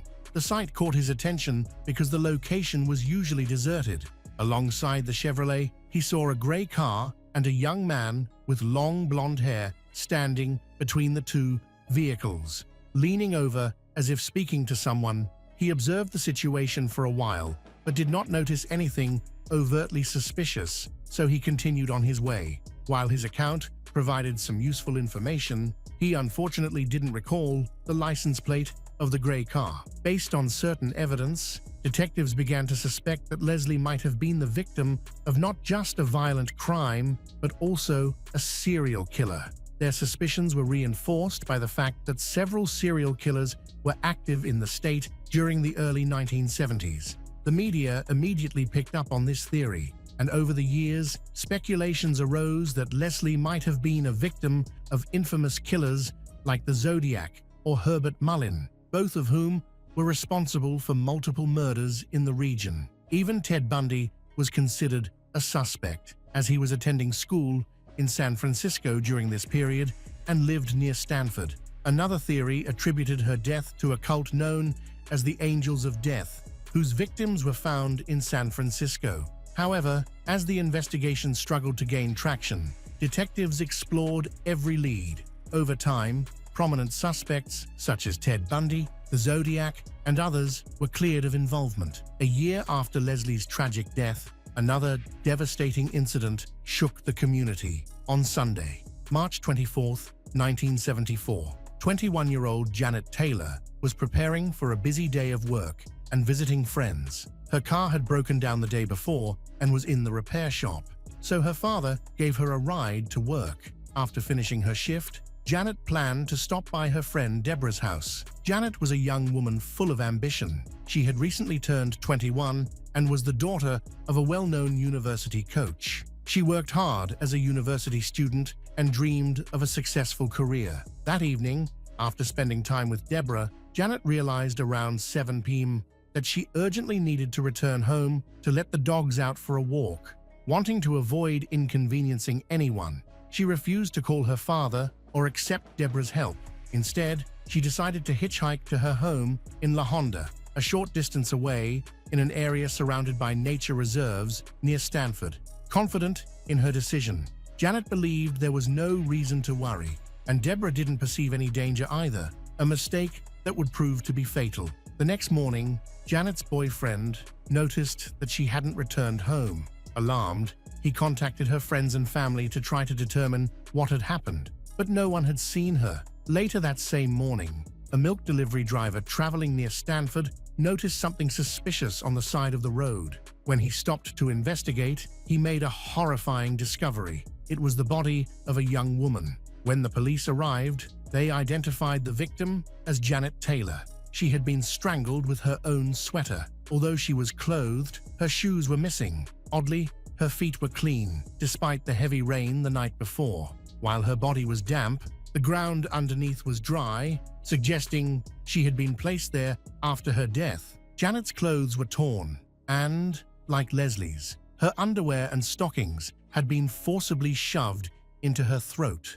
Investigators confirmed that she had been abused before being killed and subjected to prolonged beatings. Some of her belongings were missing initially, but were later found scattered along the roadside. Her clothes had been discarded over a stretch of approximately 500 meters on both sides of the road, leading investigators to believe the killer had deliberately disposed of them while driving. Janet's body was discovered just 2 kilometers away from the location where Leslie's body had been found the previous year. Not only did both women share a striking similarity in appearance, but the perpetrator also used similar methods in both crimes. These resemblances strongly suggested that the 2 women had fallen victim to the same serial killer. The shocking connection alarmed the community, heightening concern as the realization of a potential serial murderer set in. Rumors quickly spread that a maniac was active in the area, leaving residents feeling unsafe. People criticized the police for failing to stop the violent crime wave gripping the city. One curious detail united the victims: they were all found barefoot, with their shoes discovered far from their bodies. The victims, all young women, were similarly dressed in raincoats, a coincidence likely explained by the weather. However, the absence of their bags appeared deliberate. It was confirmed that Leslie and Janet had carried bags, but these were never recovered. Some speculated that the killer kept the items as trophies, a behavior often associated with serial offenders. Once the similarities in the cases were identified, the 2 police departments began collaborating. Shortly after Janet's murder, Peter Thompson was attacked in a seemingly unrelated incident on March 30th, 1974 in California. At 4:20 am, a passing motorist discovered Peter, bloody and injured, near his parked car by the roadside. The motorist called for help, and police arrived to investigate. In the back seat of Peter's car, they found broken beer bottles, which appeared to have been used to cut his face. Peter explained to detectives that he had picked up a hitchhiker who attacked him after provoking a conflict. Meanwhile, forensic experts searched the area around Peter's car and the spot where the hitchhiker was allegedly picked up.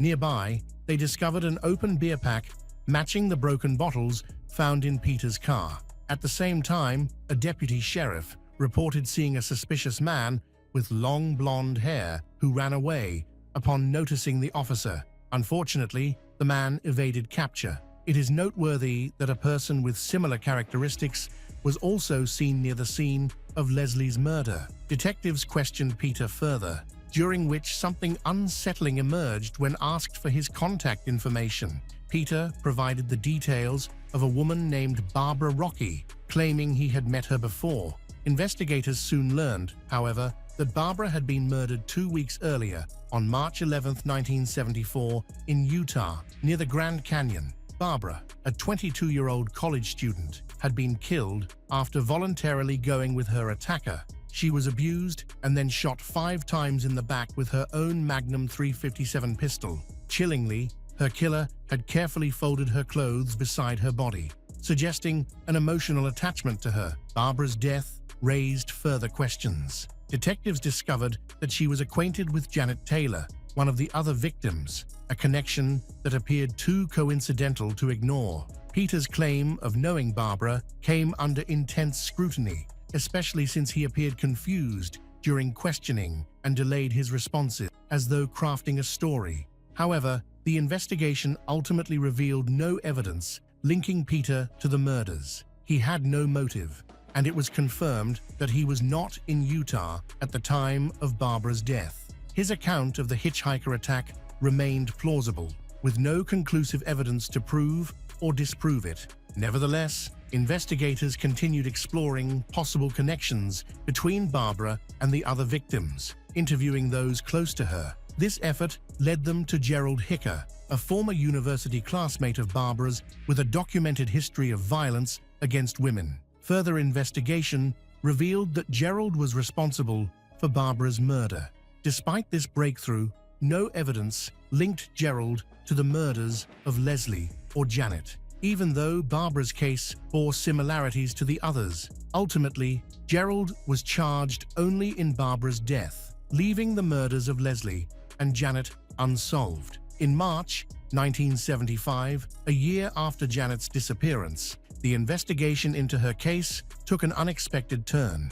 A local journalist reported that San Mateo County Sheriff's deputies had searched a rental room based on a tip from an anonymous source. The room had been rented by a long-term tenant who had moved out a few weeks earlier. The tenant was reportedly behaving suspiciously, and during the search, police discovered photographs of a woman resembling Janet Taylor, along with a newspaper article about her murder. The young man who had occupied the room was quickly located. However, he remained calm and claimed to have been a close friend of Janet. Witnesses confirmed their friendship, and his possession of the photographs and the newspaper clipping was deemed innocent memorabilia. As a result, he was not arrested. In July 1975, the San Mateo newspaper published another story, reporting that investigators working on Barbara's murder were exploring possible links to Janet's case and had uncovered new leads. Though no specific suspect was mentioned, a police officer stated that progress had been made and an arrest was expected soon. At that time, it seemed as if investigators were once again considering Peter Thompson's involvement. Janet and Barbara were acquaintances who were killed within 2 weeks of each other. Peter Thompson, a mutual friend, died under suspicious circumstances shortly after their deaths. Witnesses reported seeing a long-haired hitchhiker who matched Peter's description, driving a car associated with Leslie's disappearance. However, Peter was eventually ruled out as a suspect. After his death, the investigation stalled, and there were no significant developments for decades. The case remained dormant until 2008, when true crime enthusiasts speculated whether Ted Bundy could have been involved in the Stanford killings. Investigators explored this possibility, but found no evidence connecting Ted to the crimes. By that point, law enforcement had determined with confidence that Barbara's murder was unrelated to the murders of Janet and Leslie. Despite these conclusions, murders continued to occur in the Stanford area, and new victims occasionally emerged. For instance, in October 1974, Alice Perry was found murdered.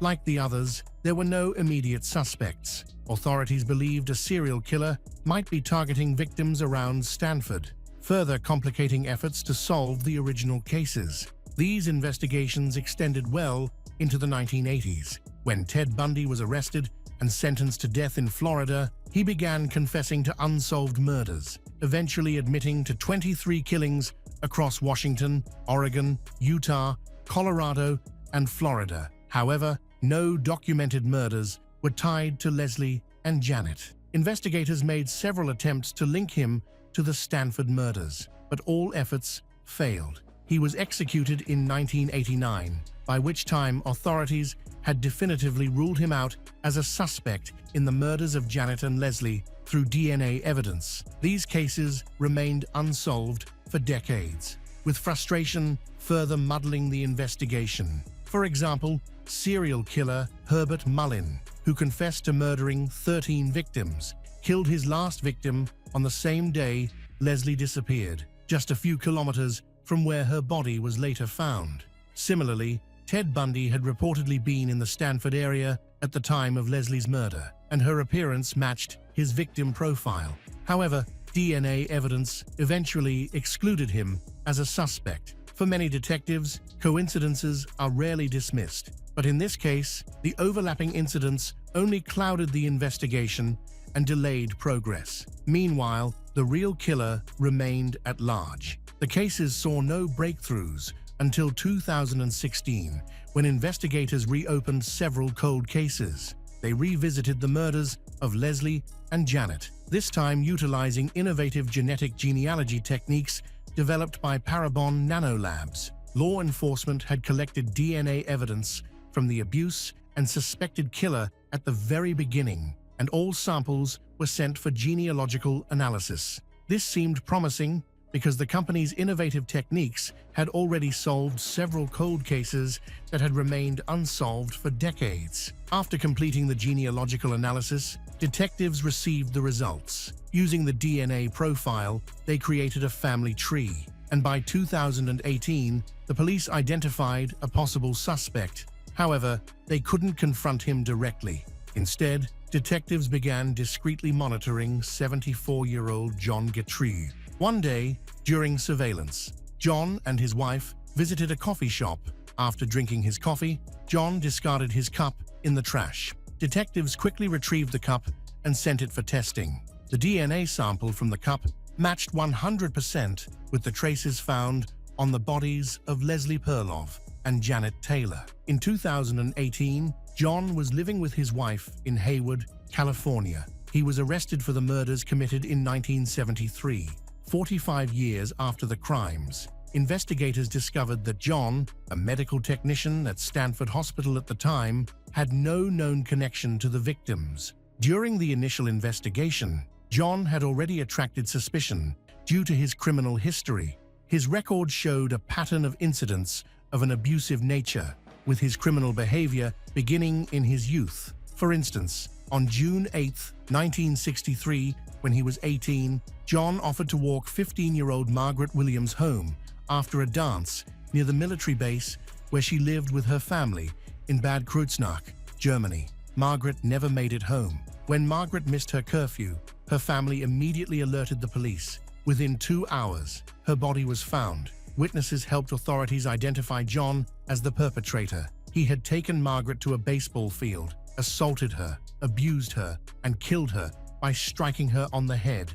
Found guilty, John faced a maximum sentence of 10 years under the laws at the time. Ultimately, he served 6 years in a juvenile prison and was released early in 1969 under the condition that he leave Germany. He returned to the United States, secured a job at a hospital, and married his colleague Susan, who had a daughter, Katie, from a previous relationship.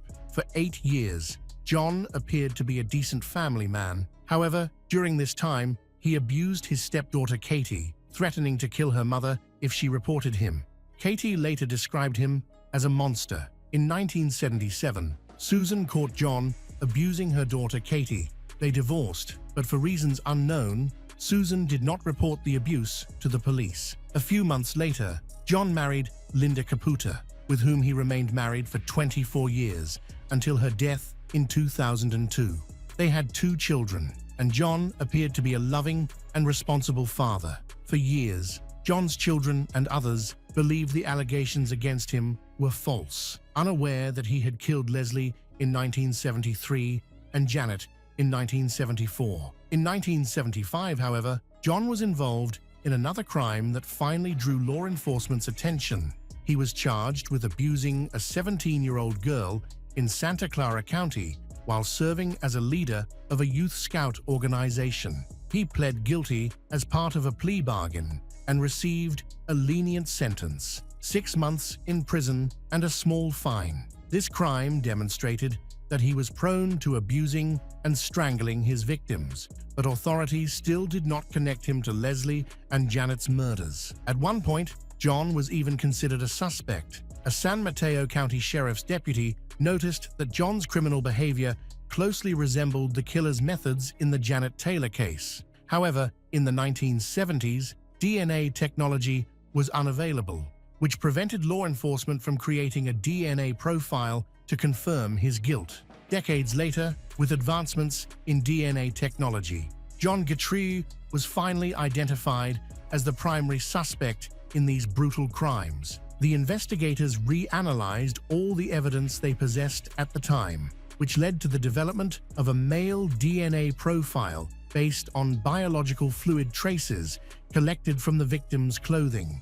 When this DNA was compared to a sample from John Guthrie, it was a 100% match, confirming him as the perpetrator. This revelation sparked mixed emotions, especially within the local community. Many criticized the police, as John had initially been wrongfully suspected of murdering Arliss Perry. The true perpetrator, when approached for arrest, took his own life, a tragic pattern that would repeat decades later. However, John was far from blameless in other violent incidents. As investigators delved into his past, they uncovered that he had lived in Aga and New Jersey for several years, during which women frequently reported similar attacks. These findings suggested he may have been responsible for many more crimes. While authorities investigated John's potential involvement in other unsolved murders, prosecutors in 2 counties prepared for trials linked to separate cases.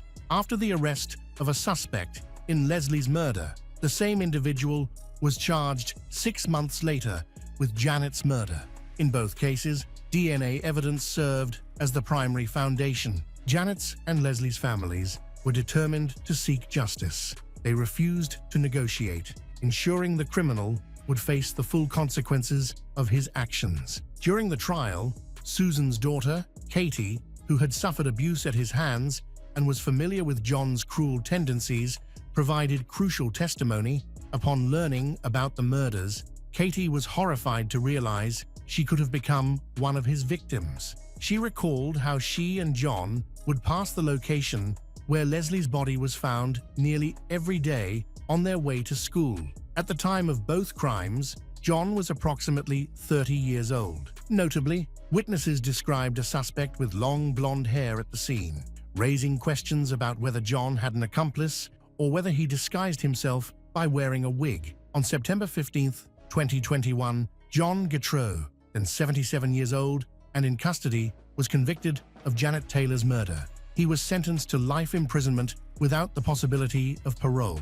In 2023, he confessed to Leslie Perloff's murder and received a second life sentence. While this confession offered some relief to the victims' families, it was devastating for John's loved ones, who had steadfastly believed in his innocence. Following these convictions, his children publicly disowned him. Later that year, John passed away in prison. According to the official report, his death was due to natural causes. Detectives remain convinced that he was responsible for other murders, but have yet to gather sufficient evidence to conclusively link him to additional crimes.